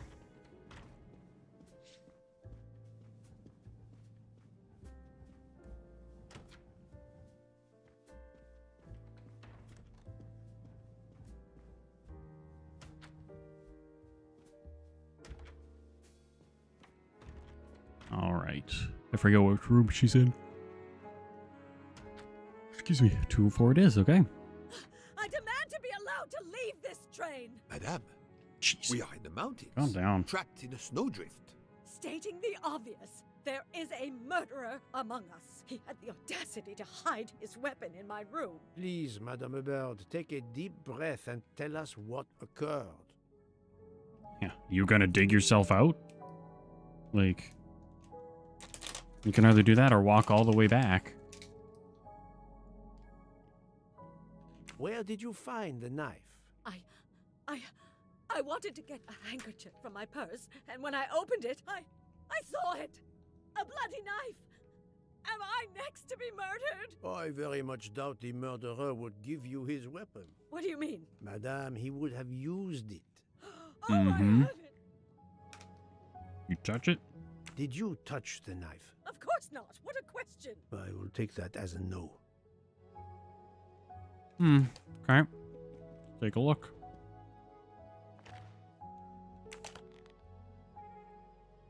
Hmm. Is this knife the real murder weapon, or is it a red herring? We'll find out eventually. Hmm.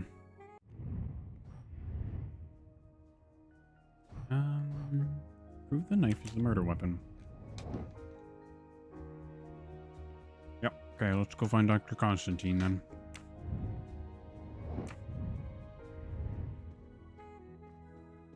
Mrs. Hubbard is distraught, Poirot. I should stay with her. Please go on without me. I have was the plan. every right to be distraught. Thank you, Mr. Book. Don't know why you felt the need to say anything, really.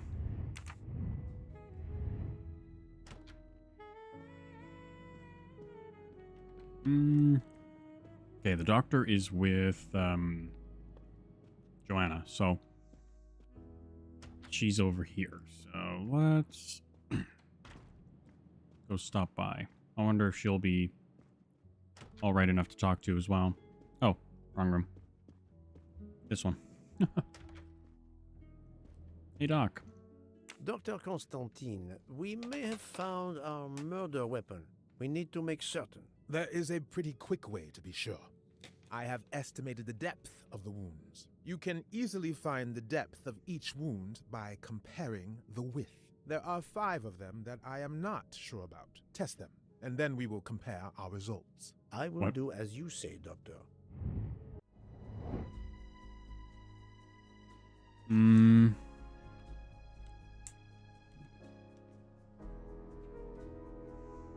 Compare the size of the wounds to the width of the blade.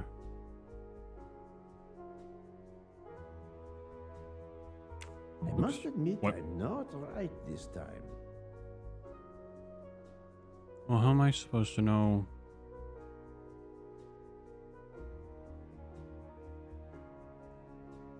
Width? Centimeters?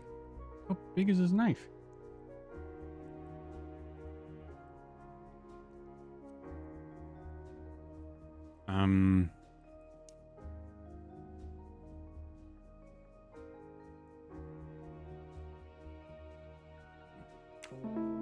Okay, 10. That one looks slightly smaller. Think, Poirot. That is not a good answer. I do not think that's the right answer. How about 13? Think, No, okay. Poirot. That is not a good answer. No. Am I crazy here? I must Is it admit 8? I'm not right this time. Okay. Then this is 7? That's gotta be like 4. Okay. That was easy.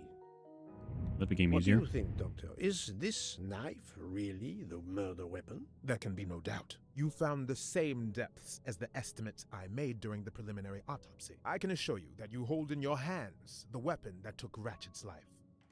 My god. Thank you.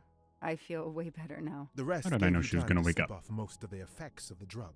I'm still a bit groggy. That's understandable. Are you able to continue your story now? Yes. Yes, I think so. Where was I? You were explaining how you returned to the Armstrong house to tell them their poor little child was dead. Yes, that's it. I felt helpless. My part in the case was officially over, but I knew I couldn't let it go. Daisy deserved justice. True. Chapter 4. Okay. 2 days later, I returned to the Armstrong house to tell them Daisy would be released soon for burial. I was angry with myself that I couldn't bring them better news. I wasn't prepared for more tragedy. Wait, what? More tragedy? Okay. Hold on. I am actually going to go get some water. I will be right back.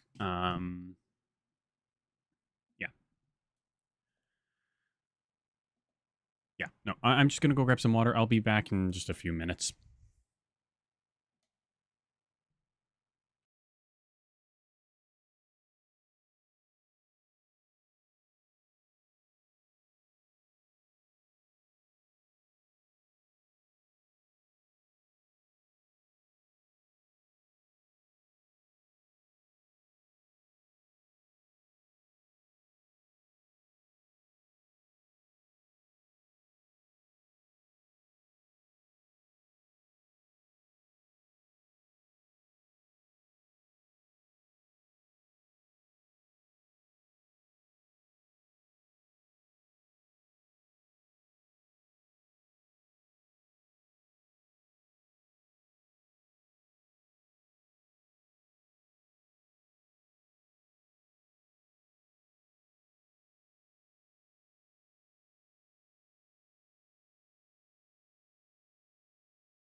All right, I'm back. Like I said, wouldn't be too long. Anyways, let's keep on keeping on. So more tragedy. What else is going on here? I wasn't expecting that. Hello, Miss Moreau. I'm here to see Colonel Armstrong. Good morning, Detective. Colonel Armstrong is upstairs. He isn't well. Okay, it's understandable.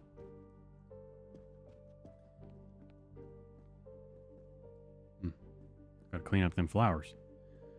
Where upstairs might he be? Oh, is he in her room now? I guess so. Yeah, there he is. Don't know where Sonia is. Nothing's been touched. It's as if Daisy might walk in at any moment and begin to play. Good morning, Colonel Armstrong. Is your wife here? Here? No, Sonia is not here. Always one step behind. She died of a miscarriage last night. My wife, Daisy, and our baby. My whole family is gone. Oh. I'm so sorry. I came straight here this morning. I received word that you can arrange for Daisy to be returned to you for burial. I didn't know. Well, then, now you don't have to come back. I can arrange for Daisy, my wife, and our unborn child to be buried all at once. Very efficient. Being a military man, I can appreciate efficiency. I know how hard this must be for you. No, you don't know. I don't want your sympathy. I want you to do your bloody job and catch the creature that did this. I know you won't believe me, but I swear to you, I will find who did this. If it takes me to the far corners of the earth, I will find them. Then go. Please go now. Go find them. Okay. I wasn't expecting that. Crap. The house that once held the laughter of a child now feels so empty. I'm not giving up. I'm a part of this case. Or the case is a part of me. One interesting way to look at it, I guess. All units, hikers in the vicinity of the cabin where Daisy Armstrong was found spotted a pickup truck drive through the barricade tape and then head up the dirt road toward where the subject cabin is located. Any car nearby who can respond? Unit 28, we can respond, but we're a ways away. Dispatch, this is 11. I'm on it. Copy that. 11, you're good to go. Copy that. Okay, see if we can catch somebody.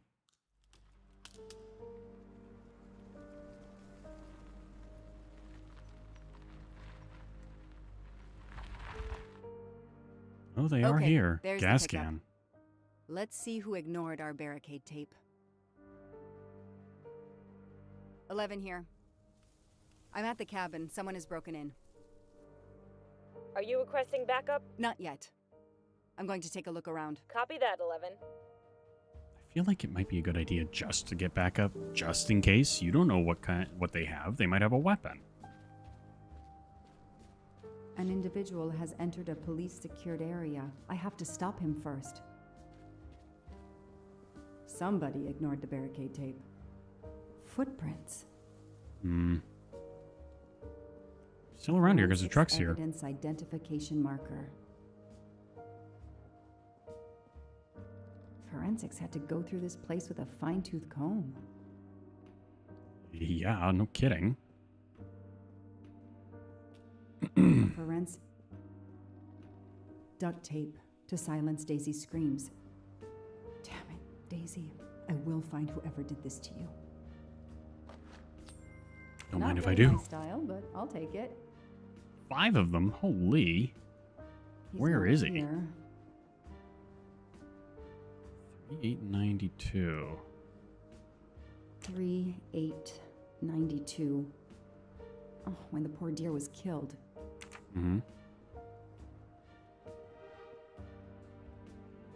That's where I found Fluffy. Daisy's special toy. I hope we returned him to the family. Yeah, hopefully. Okay. Do we see any footsteps out here? No. Oh. Yes, we do. So we want to run this way. It's a cave. Interesting. Hold on. Never mind. Never mind. I'm just stupid. It looked like a cave. Did I play too much Skyrim? Wait. Wait. Maybe I'm not too crazy. Okay, I don't think I'm crazy. Who might you be? Don't shoot, officer. I'm on your side. Sir, Wait, is that keep a your bunker? hands where I can see them. Sure, no problem. Sir, this is a crime scene. Who the hell are you? I'm a reporter. Boston 6 News. You can get us on cable even here in the mountains. They haven't heard of crime scene tape in a big city like Boston? All right, that wasn't my best move. I got all excited. I didn't expect to find the place deserted. It was hard to resist. You should have tried harder. I'm placing you under arrest. You should be thanking me. Look what you apparently missed and I found. We'll get to that, but you're going to answer some questions first. I'm more used to asking questions, but fire away. Who are you? Who are you exactly? I'm Michael Clark, journalist for Boston 6 News. Off camera, but someday I'm going to be anchor. You just wait. Do you have a way to prove that? Why would you say that? My press card's in my truck. Stupid. What are you doing here? You should know a crime scene is off limits. I'm investigating the Daisy Armstrong kidnapping like you. Does the pickup parked in front of the cabin belong to you? Yes, indeed, it's mine. I'll check. Show me your hands. I'm gonna cuff you. I'm sure we can work out a deal. Put your hands in front of you.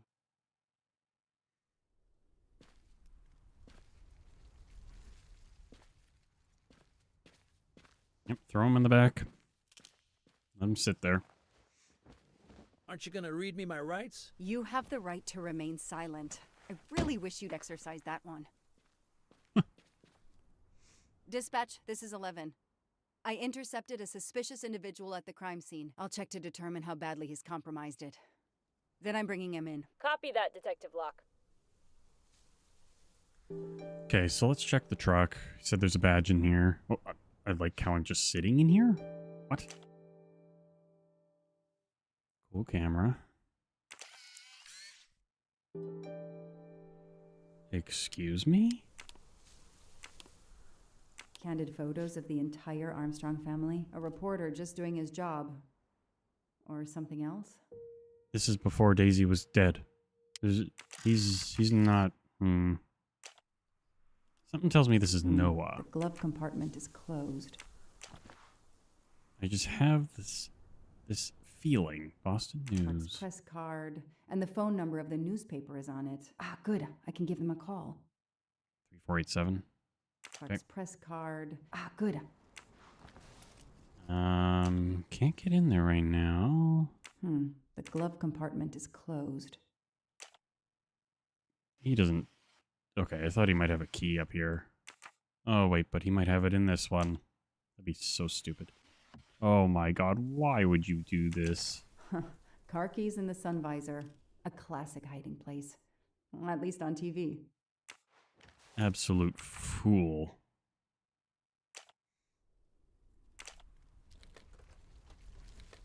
Okay. Check the wallet. Michael Clark, okay.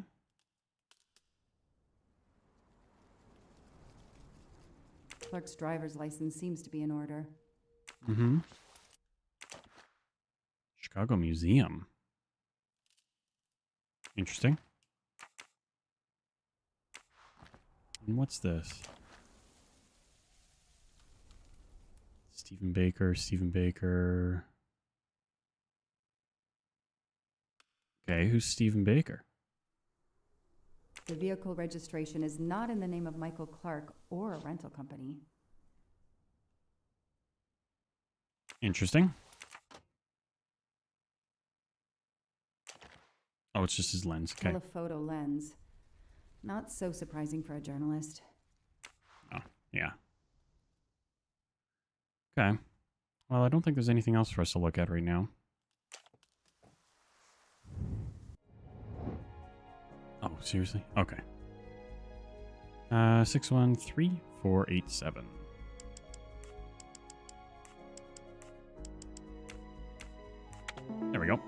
Give him a shout. Hey, I'm a pretty good detective after all.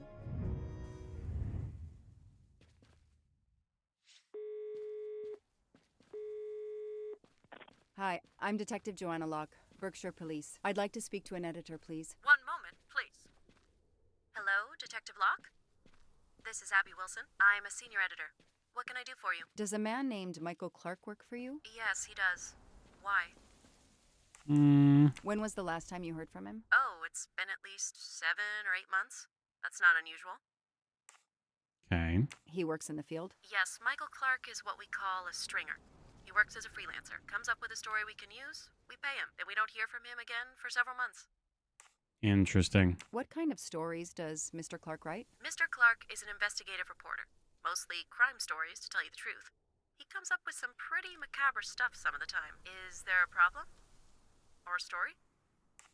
Do you remember what the last case he investigated was? It was a murder case. The victim was a millionaire named James Miller. He was called the Frozen Fish King of Gloucester, Massachusetts. His body turned up in one of his nets. Or, rather, most of it did. Ah, well, thank you, Ms. Wilson. You've been a great help to me. Pleasure. I hope he's not in trouble. He can be a little pushy, but he's a good guy overall. So what's he working on now, Detective? Are you sitting on a story? Thanks again. Jeez. Yeah, that's journalism. Okay, let's see. Inspect the bunker, collect information on Michael Clark. Well, am I not done that?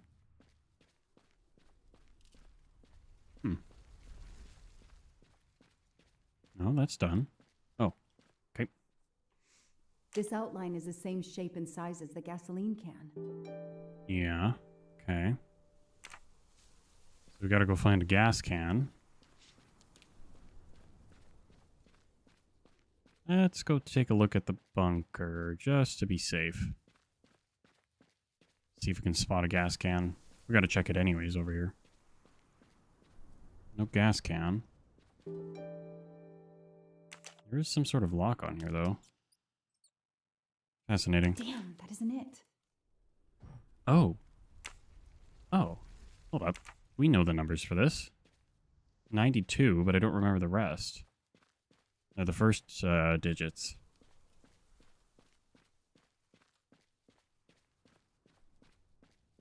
I probably need to talk to him now to maybe get the rest of the information. 3892.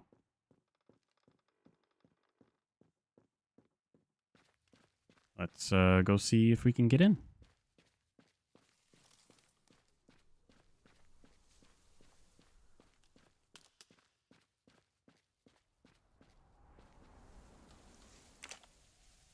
Okay. 3, 8. Oh, wrong way. 92. Yes, I knew I could do it. There we go. I can always use safe cracking as a career move. I don't know if that was safe cracking, but sure. Thought I had to spin the thumbstick, not just hold it in a direction. There. Now let's see what secrets you're hiding. Hey, look. Somebody was just in here. This must be the missing can from the pickup. Fascinating. Turn on the power. Okay. Hold on. Why am I needing to look at this more? The cap's been damaged. And some gasoline has leaked out. Interesting. Maybe it fell down the stairs? Don't seem to be able to do anything with that yet. Oh god, it's one of these.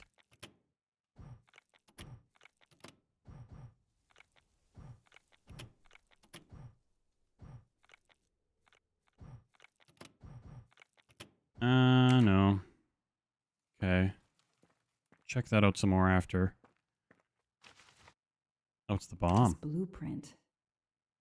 It looks like the bomb in the cabin. The kidnapper built the bomb here. Interesting. Okay. What else is here? Oh, We've got another one of these over here. What the heck? There's 3 of them? This bunker looks like it's as old as the cabin. Everything is falling apart. Then we need to make sure everything's okay here before... Doesn't Yeah, we have work. to turn on the power, and then that'll open this Now guy. what? Okay. I have to turn the power back on to open this magnetic door. So, why... Okay, so...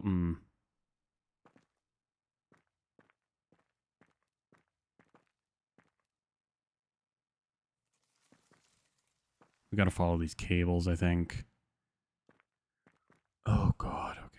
So this one... Let's follow them from here. So this one's the middle. The middle... Okay, then it connects into here. Don't know why it's so slow. Oh, God, middle one loops around, then up, and then... Okay, it's on the right, I believe. Look at me spinning around. Oh god, wait, I'm losing it. Okay, it's on the right of this one, but then it quickly becomes the left cable. So we got to turn on the left light here.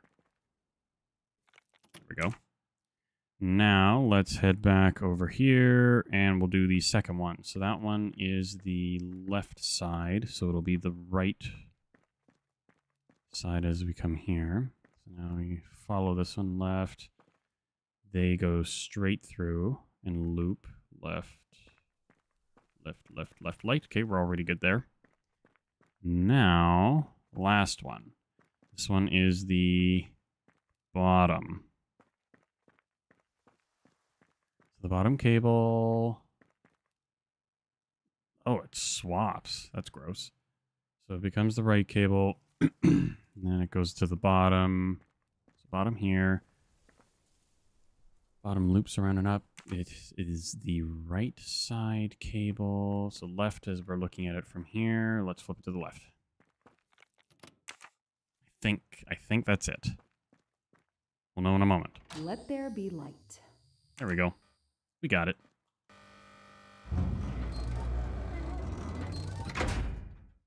Perfect. What's going on in here?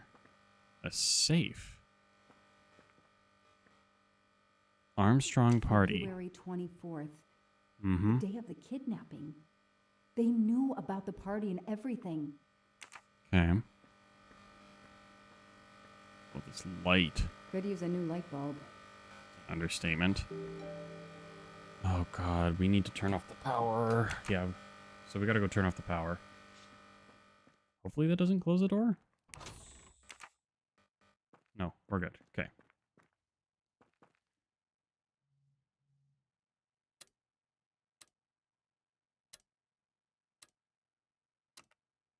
Okay, 5. 1. 7. Yes. 3. I knew I could do Hey. it. I can always use safe cracking as a career move. I was gonna say, now you can use safe cracking as a career move or whatever you want to call it. Because before you couldn't, it was just a lock. Money. Okay, there's a pen.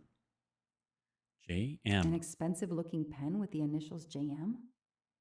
What's its story? That's a good question. Anything else? Doesn't look like it.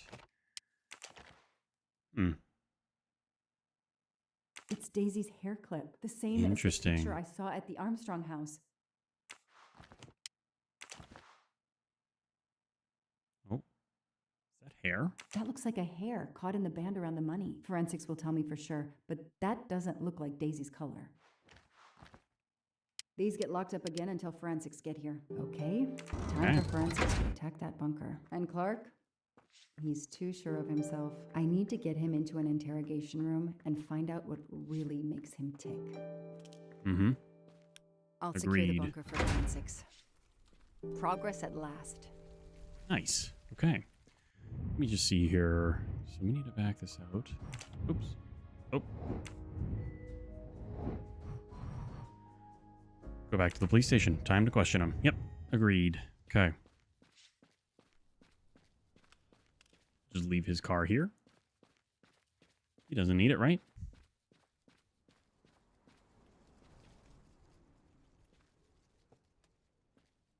I know my rights. You can't keep somebody locked up in a car like this, you know. You wouldn't do it if I was a dog. Do they have bathrooms at the station?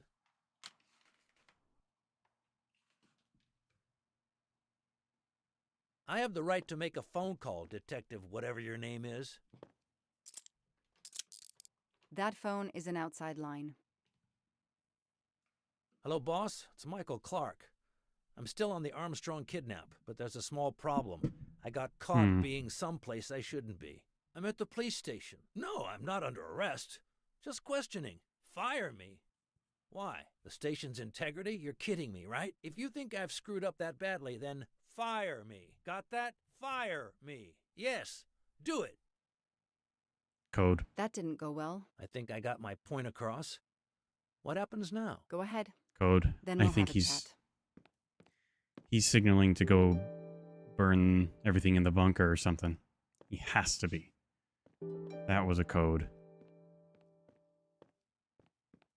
I might be wrong, but that was weird. I've earned a gold mustache. I don't believe him one bit. Okay, let's go check out this door here. I don't know why, but I'll might be add worth these it. to the file. Ah, okay. Anything that will erase Clark's smile. Michael Clark, citizen, hair color.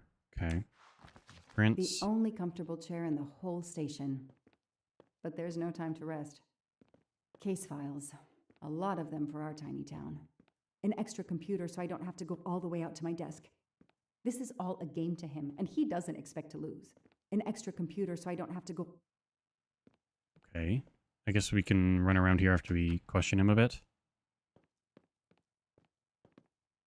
Sarah Baxter, Jude McCarthy, Pierce Wells. I wonder if those are references.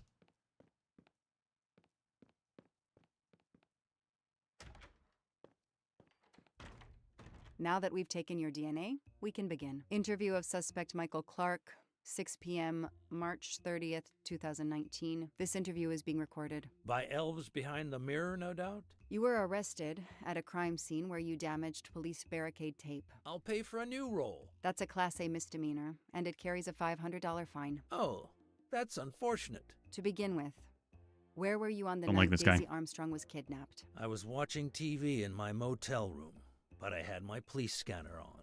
I heard the first reports that the little girl was missing. No way the police at the scene were going to let me get close. I set my alarm so I could get on the story first thing in the morning and tried to sleep. It was difficult. Can anybody confirm where you were? No, afraid not. I was alone and sleepless. A sad combination. And I realized a bad alibi. Mm-hmm. You got that right. So why was one of your gas cans in the bunker? This press card. I don't think there's any reason to confront him on this. Maybe I'm wrong. What about the pictures he took? Weird. Okay. Let's move on to the gas cans and what we found in your pockets when you were brought in here today. That sounds exciting. Bunker location. How did you know there was a bunker at the end of the property? How did your forensic team miss it? They were concentrated on the cabin. It was pitch black out there. Small town cops with small town minds. I'm sorry, that was unkind. You know, I'm a bit like you. My job is to find something a news program's viewers want to see. You do it for justice. I do it for money. I just have more flair than you. I know you're lying, Mr. Clark. I followed your footprints from the cabin, and they led directly to the bunker. It was very well hidden. You had to know it was there. Think whatever you want, detective. Dirtbag. Let's confront him on the gas. Never mind. I probably should have confronted him. Whatever. Whatever. Yeah, I don't see why. You say you're a journalist, a stringer for Channel 6 News in Boston. I sell my stuff to lots of media outlets. The name of the editor-in-chief, the camera that was left in the car. Your camera was in your pickup. You didn't want to take pictures of the crime scene? I like to get the lay of the land. Once I see the story I want to tell, then I start documenting it. I don't know any journalist who works a case without their camera close at hand. He thinks he's invincible. I need to play his ego. That's the key. What are you doing in the Berkshires? And what is your connection to the Armstrong case? For the past few months, I've been working on a big case. Boston 6 News was looking forward to my next story. The Armstrongs have been on my list of potential targets for a long time. I changed gears when Daisy was kidnapped and started investigating the Armstrongs. Working on a big case, that's fine. Looking forward to your next story, yeah. Been on my list for potential targets. Where's a lie detector when you need one? So you just stumbled on a major kidnapping story during your stay in the Berkshires? Yeah, I was researching PCBs in the river for crying out loud. Then, wow, the Armstrongs. That's not a Science Sunday report. That's a lead. Sometimes you just get lucky. Okay. The camera. Your camera in the pickup. There were photos of Daisy from before she was kidnapped. The Armstrongs are a famous family, like the Kennedys or Hollywood couples. Gossip sites love them. People want to see how they live. I started out just stealing candid shots. Paparazzi live on getting that one exclusive shot. Steamy, intimate, whatever. Then when the kidnapping happened, I realized I was here first. What an opportunity. And I jumped at it. You have an answer for everything. You're not very good at this, are you? How long have you been on the job? Long enough to put you away for life, if you killed that little girl.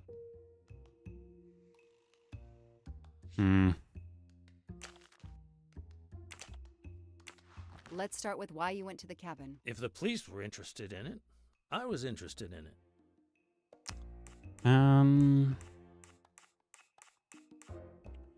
Pickup itself? Yes, because there's gas cans in the back, maybe? That pickup of yours, that's a very nice ride. Especially for a stringer who only gets a few stories on the air. How can you afford it? When Boston 6 does use a story, they pay okay. That truck is top of the range. How much did it set you back? $55,000, $60,000? When I have to, I do what everybody else does. I take out a loan. How about you, detective? You got a loan on your car? He's enjoying himself. I need to throw him off balance somehow, surprise him into making an error. Explain to me again how you got to the crime scene. I listened in on the police radio frequency. Anybody can do it with a scanner. I headed for the crime scene in my trusty pickup, like I've done for years. After the forensic team left, I needed to see the crime scene for myself. I got to the bunker just before you arrived.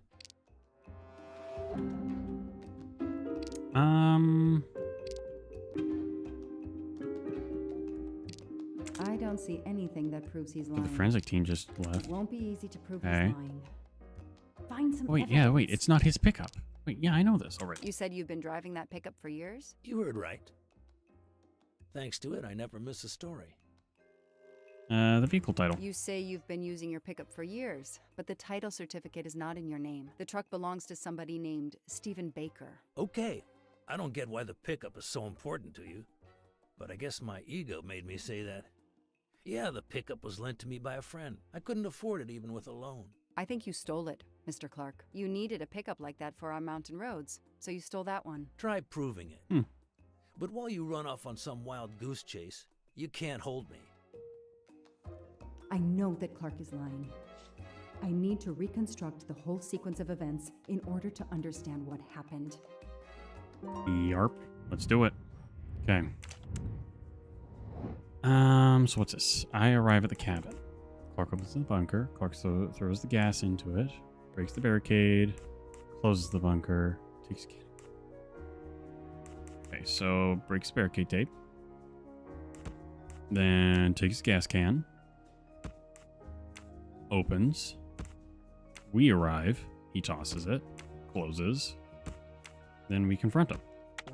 Yep. Makes the most sense. Score. 1 for the good guys. I'll tell you what really happened. You waited until forensics left and arrived in your probably stolen pickup. You grabbed a can of gasoline from your truck. You then went into the cabin to check if Daisy had been found. You then went straight to the bunker, to see if it had been discovered, planning to set it on fire and destroy all the evidence inside. Before you could start the fire, you heard me arrive. So you hastily left your gas can and closed the hatch. You didn't think I could open the bunker. If I hadn't found you, I expect you would have burned down the cabin too. I'm not gonna make fun of you, Detective, or how you handled my interrogation. You're obviously very new at this. I swear I'm telling the truth. I didn't know the bunker was there until the moment you showed up. I seem to have trumped your entire police force. When I get the DNA results from the bunker, we'll continue this conversation. You have no concrete evidence against me whatsoever. The lab results will be in soon. You won't get away with this. See that call? That's your arrest warrant and a one-way ticket to prison. I'll be right back. Something tells me it's them telling her that it's on fire. Hello, sir. I think I found the man who kidnapped Daisy Armstrong. I'm interrogating him now. Hold on, Detective Locke. I have some bad news. Someone set fire to the cabin in the bunker. The fire department is on the scene, but they say it's too late. That's impossible. My suspect has been in the interrogation room with me all evening. We can't hold him.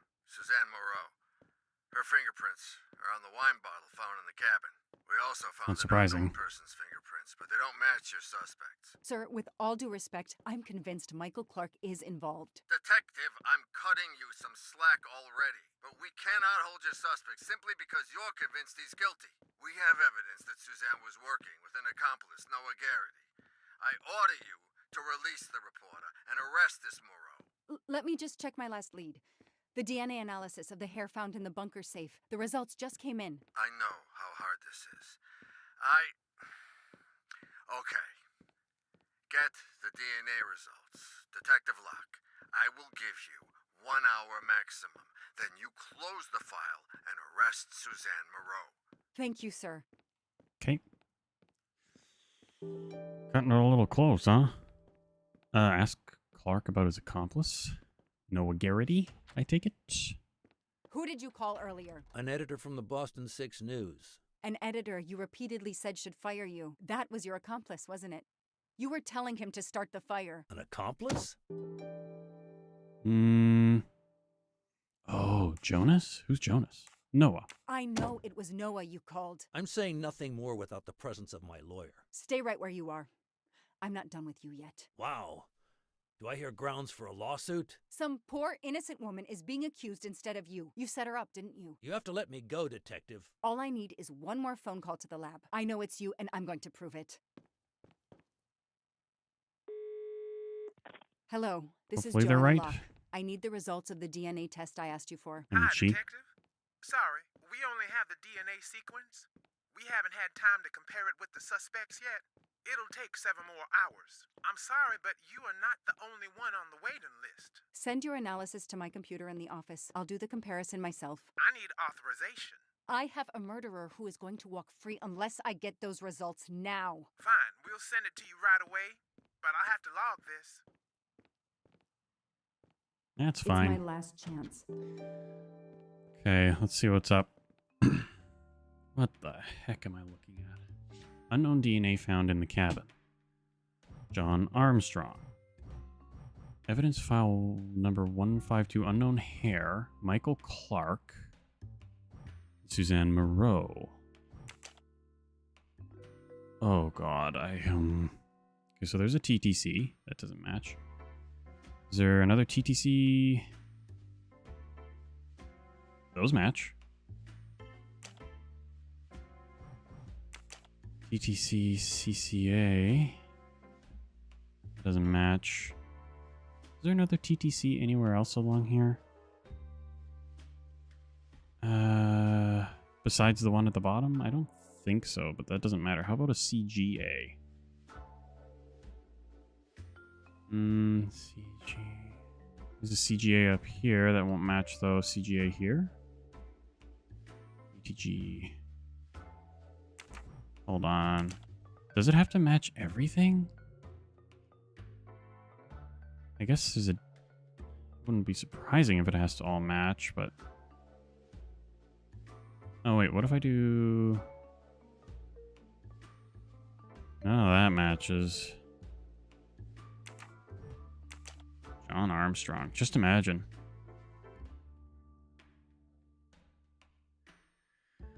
Where's the CTA? CTA. No, that's GTA. CTA. Am I blind? There's a CTA at the end.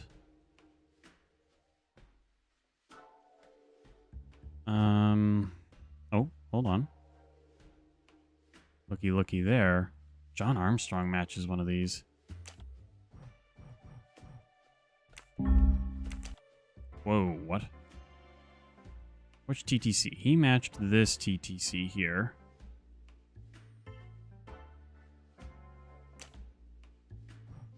Huh? Wait, okay, am I not understanding how this works? By overlaying the DNA sequences of the suspect with a DNA sequence of the hair, I should be able to find a match. Yeah? DNA sequence matches Suzanne. Okay, I didn't see any that matches her. But I may have missed... Oh, wait, hold on, right here. Whoa, the whole thing matches. Oh, crap.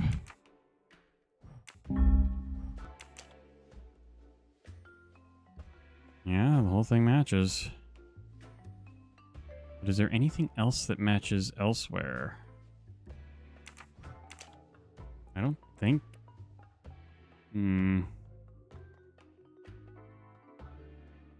Like that matches there. Those match at the bottom, don't they? They do. Double matches. GAA.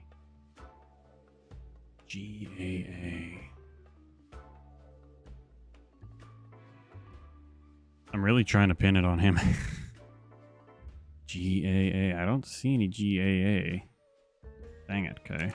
What I don't understand is how to match this. I can only put it down. Right, there's no other option for me to... Do I have to put hover over validate with it? No. I don't understand. What am I doing wrong here? Does it give me a hint? No, that's exactly how I had it, though.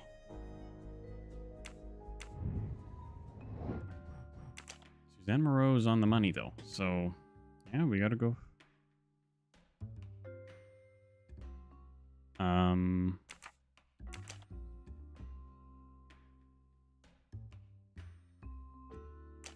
Oh, now it stays? What the heck? It's weird. No! Suzanne? I don't understand. I was sure it would be Clark's hair. I'll have to let him go. I think he's involved, but... Yeah, we'll see. We'll see how he is down the road. Sorry it didn't work out for you, Detective. Maybe you should consider a career change. We are not done. Oh, but we are, my dear. We are done. I had no choice but to return to the Armstrong house to arrest Suzanne Moreau. Crap, yeah.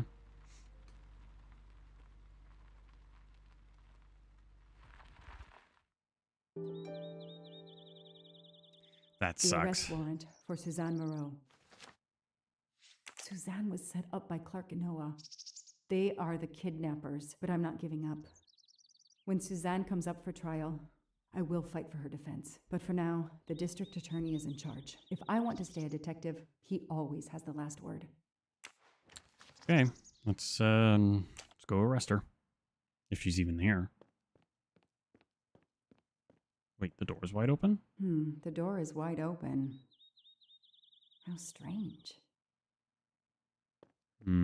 Hey, is anyone there? Miss Moreau? Miss I Moreau? don't like the sound, the look of this. This is Detective Locke.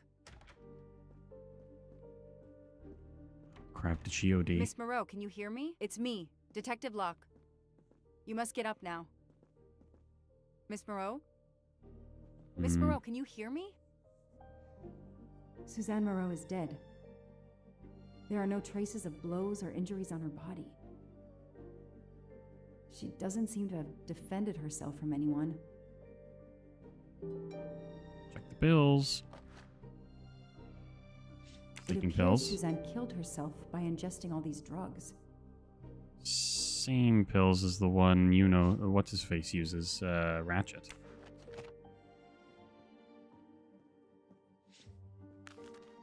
Miss Moreau, please forgive this letter. Dr. Adams has been unable to reach you for several days. We wanted to let you know that your mother passed peacefully during the night of Saturday, March 29th. Please contact us if you would like assistance with your arrangements for her or if there's anything else we can do.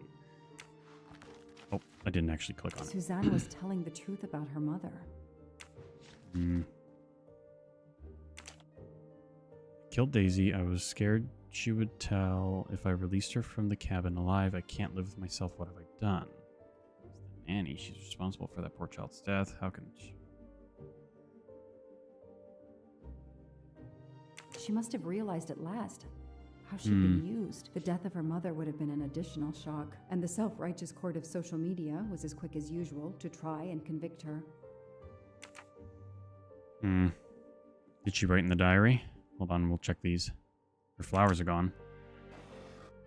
Her glasses are gone. Glasses are missing. Les Mis? Anything different here? No? Okay.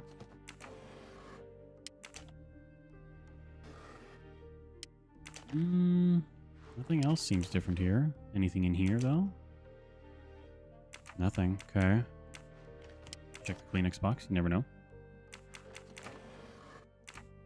Okay, yeah, let's check the diary. I called the district attorney to inform him. Never mind. This is Detective Locke, sir. I'm at the Armstrong house. Have you arrested Suzanne Moreau? She's dead, sir. Apparent suicide, but I need a forensics team. She killed herself out of remorse for her part in the crime. We don't know that yet. I'm calling forensics now, but I wanted you to know. What a mess. Stay on site until forensics arrive. Yes, sir. Standing by. I didn't even check her pulse. The investigation was officially closed. I was certain that she was innocent, and Clark had been responsible for 4 deaths and then vanished into thin air. With $1 million. Dollars marked, though, and not easily spent. I didn't care if the case was officially closed. I swore, Mr. Poirot, whatever it took, I would hunt him down. So, who's Clark? Him and Ratchet don't look anything similar. I waited for the forensics team, then went into the station to write my report. I was officially off the case. Thank you, mademoiselle. That obviously cannot be the completion of your story. If I might ask a question? Of course. Ratchet was Noah, Miss Moreau's boyfriend. That's kind of what I'm thinking. I don't know, though. We haven't seen what Noah looks like. Ratchet doesn't look like him. Suzanne Moreau's boyfriend, the one who manipulated her and burned down the cabin. This was Ratchet? No, he was an accomplice. Clark, the phony journalist, was the leader. Michael Clark, the reporter. They look nothing was alike. Ratchet? Absolutely. I was the only law enforcement official to question Clark. I knew this wasn't his first kidnapping. You looked for similar cases. What do you Americans call the MMOs? Means, motive, and opportunity. Yes, I looked for someone in plain sight. Someone on the edge of a kidnapping case. Someone in plain view, keeping track of the investigations. An innocent witness, a concerned neighbor, even another reporter. And eventually you found a name behind an alias. Yes, I found a name. Cassetti, the real name. The real name of the man you call Ratchet is Cassetti. This explains much, mademoiselle, but not all. It explains why she is our #1 suspect. But not how she came to be on this train. Attends, she has grown pale. I don't know what's wrong with me. Excuse me, Mr. Poirot. I don't feel very well. You are exhausted and still feeling the effects of the drug. Stay with us, mademoiselle. One more effort. I need to know your recent movements. I snuck aboard the train. This I observed. You came directly to this room? Yes. Yes, and other than a couple of careful trips to the ladies yesterday, I never left this room. I didn't want to be spotted by Ratchet. Yesterday, I chatted with my roommate, Miss Schmidt, I think, here in our room. She brought me some dinner. I got very sleepy and nodded off. And And now she nods off again. Is this a joke? She must be faking, so we can't interrogate her further, Poirot. No, Book. She really seems to have fallen asleep again. It is my fault. She must have been given a dangerous dose of sleeping pills last night. The effects should wear off soon, I hope, but I am afraid asking her to tell us her story was too much for her. Pinch her, Poirot. She's faking. Her eyes are dilated. She is not faking, and there will be no pinching. Dr. Constantine, please stay with her. Monsieur Book, ask the other passengers to gather in the dining car. There are still many questions I need to ask. But all of them together? Won't someone overhear you questioning the others? I will speak softly because I am trained to do so. They will speak softly because they want to. Very well. I will do as you say. Okay. I'll stay here to watch over Miss Locke. Okay. Huh. Interesting. Interrogate the suspects in the dining car. Okay. Guess we can head straight there. Ratchet was Clark. I guess, you know, I don't really remember what Ratchet even looked like. And it was several years back, so he would have been older now. He didn't have facial hair when he was on this train, stuff like that. I guess that makes sense.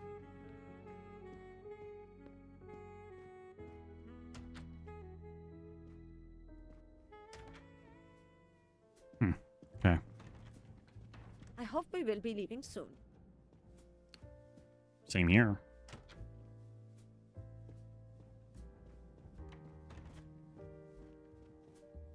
Just a big should go juicer. and interview the passengers in the restaurant car. Here goes. Nobody's here. Oh. I guess they haven't gotten here yet. The passengers who agreed to come and talk to you are assembled, Poirot. Mr. Masterman is already here to answer your questions. Perfect. Thank you, my friend. Sit down, Monsieur Masterman, please. Thank you. Does the name Cassetti mean anything to you? No. Should it? Have you heard of the Armstrong kidnapping case? Of course. It was all over the news a few years ago. Your employer's real name is Cassetti. He was the man behind that kidnapping. Mr. Ratchet was... He murdered that poor little girl? Mr. McQueen, the man you worked for is a kidnapper named Cassetti. What? What kidnapping? He murdered his victim, a child named Daisy Armstrong. The Armstrong kidnapping? You had no idea of Monsieur Ratchet's real name? Damn skunk! Why are you so upset? My father was the district attorney who handled the case, Mr. Poirot. I saw Mrs. Armstrong more than once. She was a lovely woman, so gentle and heartbroken. If ever a man deserved what he got, Ratchet, or Cassetti, is the man.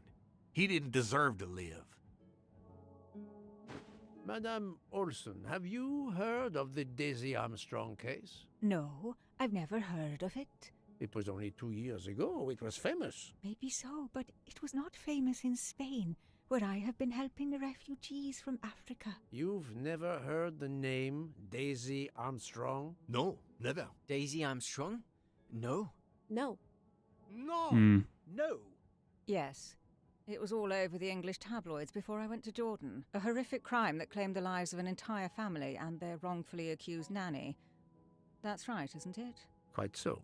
I thought the culprit had been punished. Some might say that the culprit was punished last night. Oh, my heavens. May I ask you a few more questions? Yes, of course. Interesting. You read about the crime, as you said, in the tabloids. Yes, that's right. For weeks, news of the royal family was eclipsed. Have you ever been to the United States, mademoiselle? No, never. Jordan was really my first trip abroad. Okay. You were in Jordan? Yes, I was an English tutor there to the children of a high official. Until recently. And yeah, what about Arbuthnot? What is your relationship to Captain Arbuthnot? Who? A former soldier traveling with us. You must have met him. Ah, yes, I met him on the platform in Istanbul. We only had a brief exchange of pleasantries, nothing more. British Reserve and all that. Ah, the British Reserve. Yes, with this I am familiar. Yep, you're lying.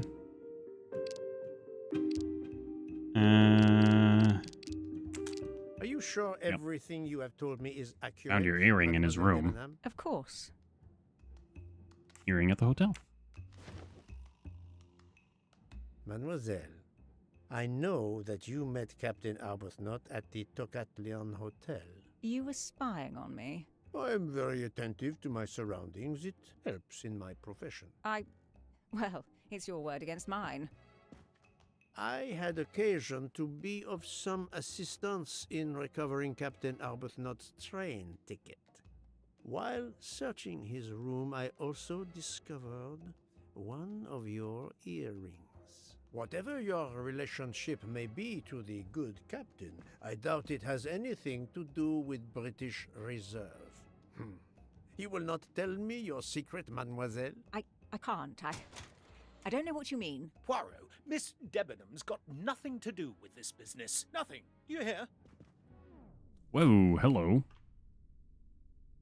Step back or bend down. Let's bend down. Archie, stop. Captain, no. I dodged it. This behavior is unworthy of an officer and a gentleman. Leave her alone.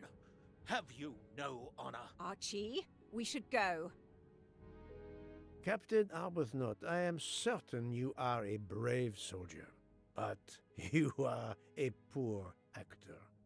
The truth is that... Yeah. Your relationship with Miss Debenham is beyond doubt, Captain. Your reaction was apparently that of a man trying to protect the woman he loves. I might understand that if your relationship were some cleverly disguised secret, but it is not. You make puppy dog eyes at one another at every opportunity. You cannot hide your love. Everybody knows. I advise you to stop with your accusations, Mr. Poirot. I'm going to escort Miss Debenham back to her compartment. Make of that what you will. The captain and Mademoiselle Debenham are obviously adamant about not revealing their relationship, but this scene convinced me there is more that is not so obvious. This murder has everyone on edge. In my 25-year career, I have never seen such madness aboard the Orient Express. I understand, my friend. The more we learn, the more perplexing this train ride becomes. But we have other clues to pursue. What do you have in mind? The broken watch on Monsieur Ratchet's wrist, for example, and the handkerchief found near the body. Who does that belong to? This little drama we have just witnessed has not put you off the scent. Far from it, my friend. Will you return to your watch over Mademoiselle Locke? Yes, I will. Dr. Constantine can probably use a break. Good. Au revoir, Poirot. See you. Okay, new mystery. The watch broken at 1:15 a.m. Alright, so who owns the handkerchief? Ask for missing alibis? Okay. We've got a lot of stuff to do for this part. Oh, what are the... Excuse me, holding. Shows the time he was found dead. Watch was tampered with by the murderer. Watch shows the time when the murderer fled. Yeah. Time of the murder. Watch was out of adjustment before the murder. Only one of them? Oh crap, But okay. I'm never far from the truth. Interesting. Let me consider all the possibilities. So maybe these two? Oop. There. Oh, it's them. Okay. Yes, there are only 3 possible hypotheses. The watch has been tampered with. Or Yeah, the bottom right it one makes is sense. Out of adjustment, or it indicates the time of the murder. I shall explore these last 2 possibilities before reaching any conclusions. If the watch is out of adjustment, it may be broken. There may also be another reason related directly to Ratchet. Agreed, agreed. Okay. Oh. Oh.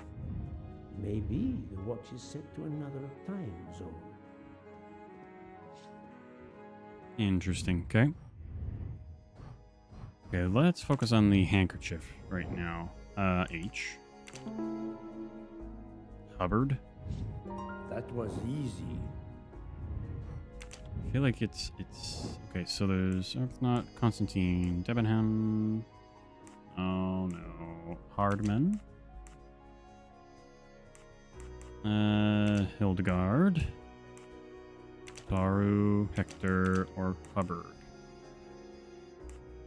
7 people to be. Wait, what? 1, 2, 3, 4, 5. I have 5.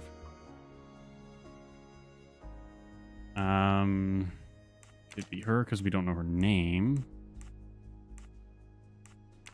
Dr. Constantine. Yeah, we don't know all their names. The other two's first names. Okay, so interrogate suspects whose name begins with H. Interrogate people with an unknown first name. Perfect. Let's just do the contradictory information for now. Ratchet is dead at 1:15. What information is contradictory? Impersonator Ratchet at 12:37. Yeah. Voila. What the watch does not say. Yep. Was the watch defective before the crystal was broken? This is wrong. Oh, oops. But I'm never far. I thought it was going to tell me information about it. What was the detail that could indicate that the watch was not already stopped before the crystal was broken? The fact that the minute hand's moving? Was not defective because the second hand is still moving. The second I do. My little gray cells didn't. Yep, makes sense. Time zones. Which time zone is Istanbul?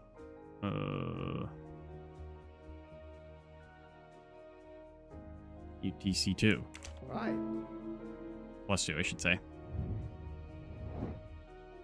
The Orient Express currently located.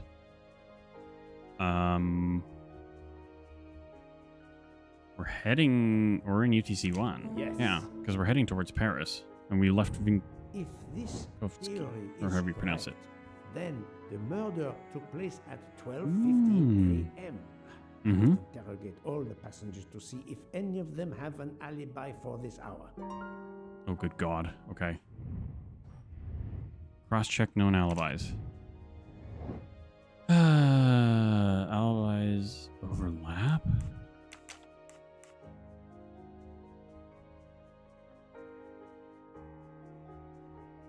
Arbuthnot was talking with him.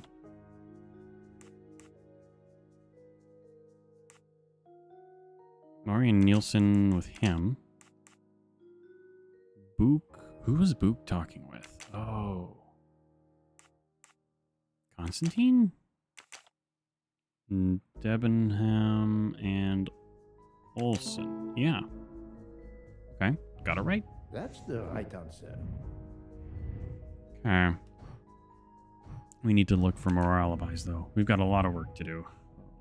Crap. Okay, let's start with over here. I don't think there's actually going to be anything over here, but it's worth checking just to be safe. I'm sorry, sir, but I must concentrate on my baking. No worries. Just want to see if anyone's here, although I don't think I can do anything back here. Oh, it's just left open, unlocked, I guess. Ah, Otaru.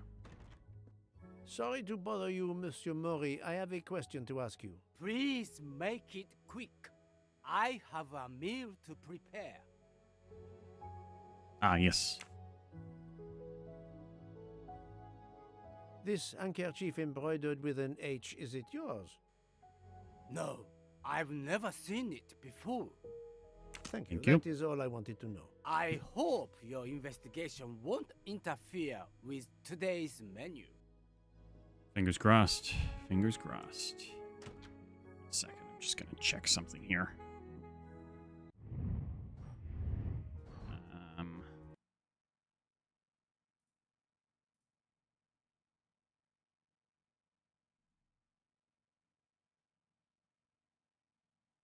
Okay.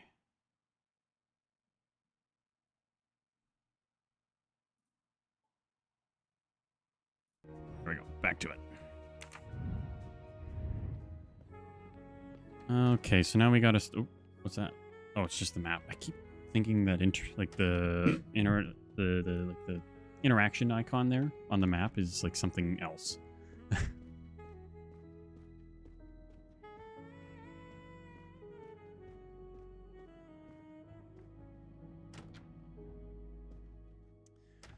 Okay, so now we begin interrogating like everyone.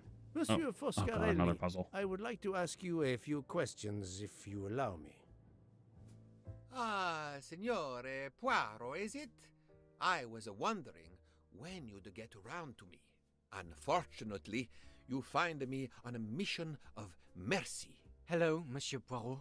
Sorry, we have a small problem. The orange juicer has broken down and I can't fix it. Mr. Foscarelli has kindly offered to help me. It isn't a car engine, but I am doing my best. Even with the two of us, we can't manage. Let me guess. You call upon Poirot to help. I'd be happy to answer your questions when we finished. Of course. Okay. Let's check it out. Okay, so let's throw... Ooh, that's not what I want. Ooh. That one fits there. Probably want a little one here, right? No. Okay. Oh god, we got a... Fascinating. Okay. Hold on, let's throw... Oh, really? It reset? That's rude. That doesn't work there. But what if I put a small one on there? That works there. Okay. And then another one of them. That starts turning those guys. And that should start turning that guy. Ah, and then the little guy up here. There we go. Okay. Should work correctly now. I wasn't expecting multiple on one, like, rod. Okay. Bravo! I should stick to automobiles. Well, now we can talk calmly. Monsieur Foscarelli, is it? Antonio Foscarelli, delighted, Monsieur Poirot. You have, of course, heard about Ratchet's murder last night. Oh, naturally. It is all anyone is talking about. Okay. Have you ever been to the United States? Yes, it has been a primary market for our cars for the last 10 years. You remember the Armstrong case? Armstrong? The name, yes? It was a little girl. A baby, was it not? Yes, a very tragic affair. Did you know that Cassetti, the kidnapper, was actually Ratchet? Oh, no. Then he deserved to die. I mean, wouldn't you agree? Can you tell me your movements on the night of the murder? I went to bed right after dinner, but I slept very badly. My roommate, Mr. Masterman, had a toothache. Oh, he moaned all night. It woke me up several times. Did you hear anything or notice anything unusual? No, nothing that I can think of. I stayed in my bed all night. Okay.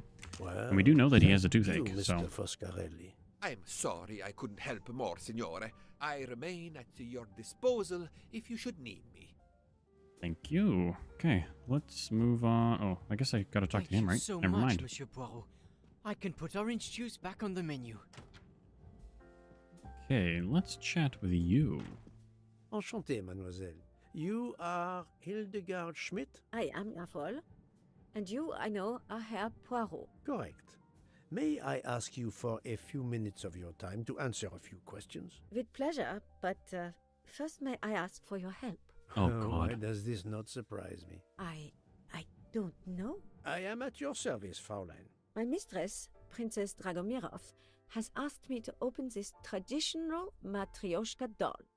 There is a trinket inside she must retrieve. Madame, in my experience, each Russian nesting doll simply pulls apart to reveal the next one inside. Indeed. Yet try it for yourself. As you wish. Ah, you are a gentleman. Okay.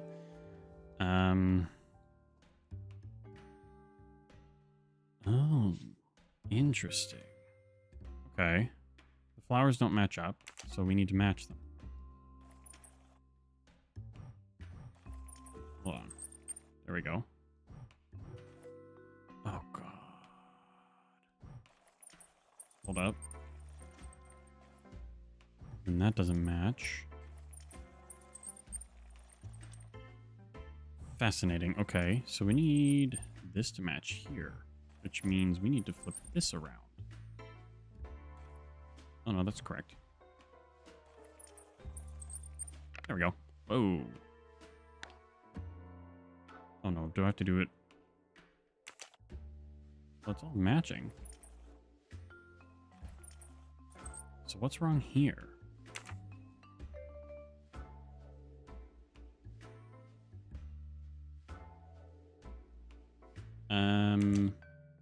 Why do I not see an issue?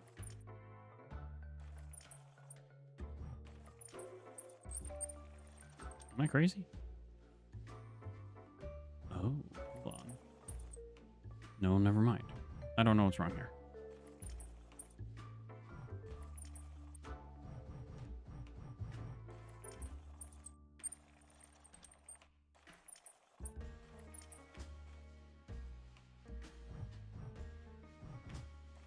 Is this one supposed to be obvious? I don't understand it. Pink, orange, purple, blue? How am I supposed to get that?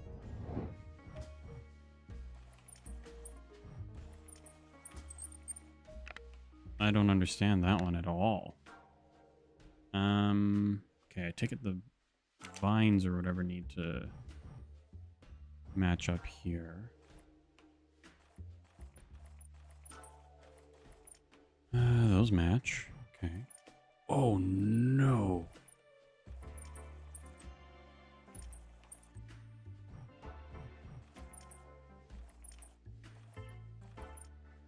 Hmm.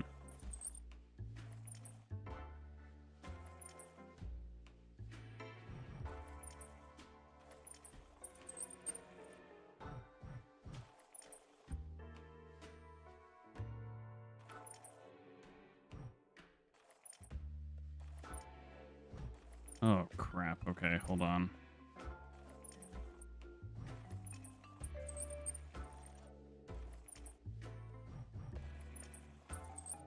Oh, no. I don't like these puzzles. 2 on the top, 1 on the bottom? Okay. Is there a way to reset it?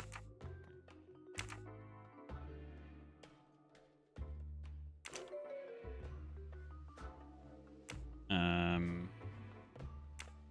you gonna turn? 1, 2, 1. No. Oh, did I rotate them the wrong way? I think I might have. 1, 2, like that. Okay, but so 2 to the right and 1 to the left. Yeah. Do I have to reset it myself?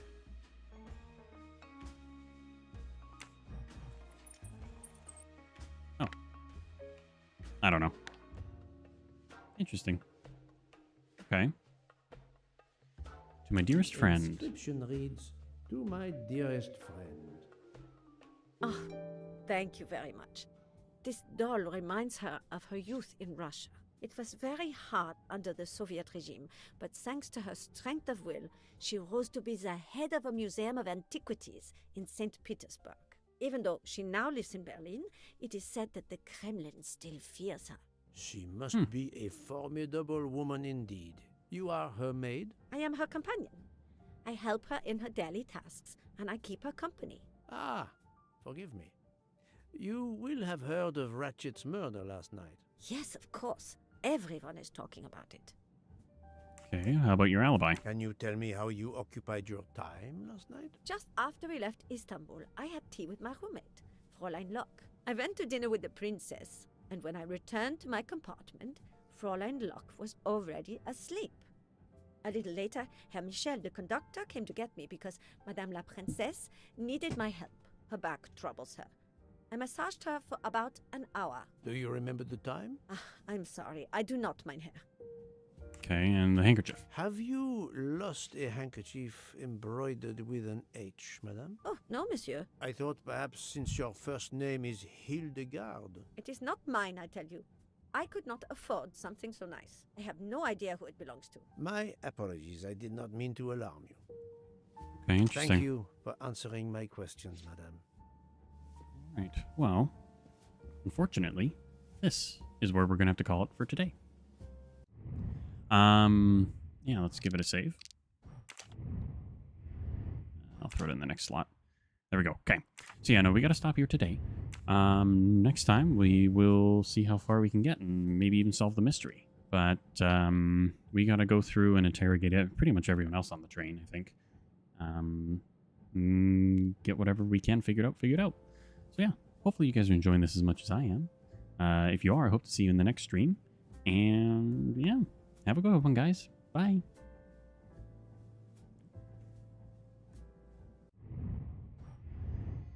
See you guys. Bye.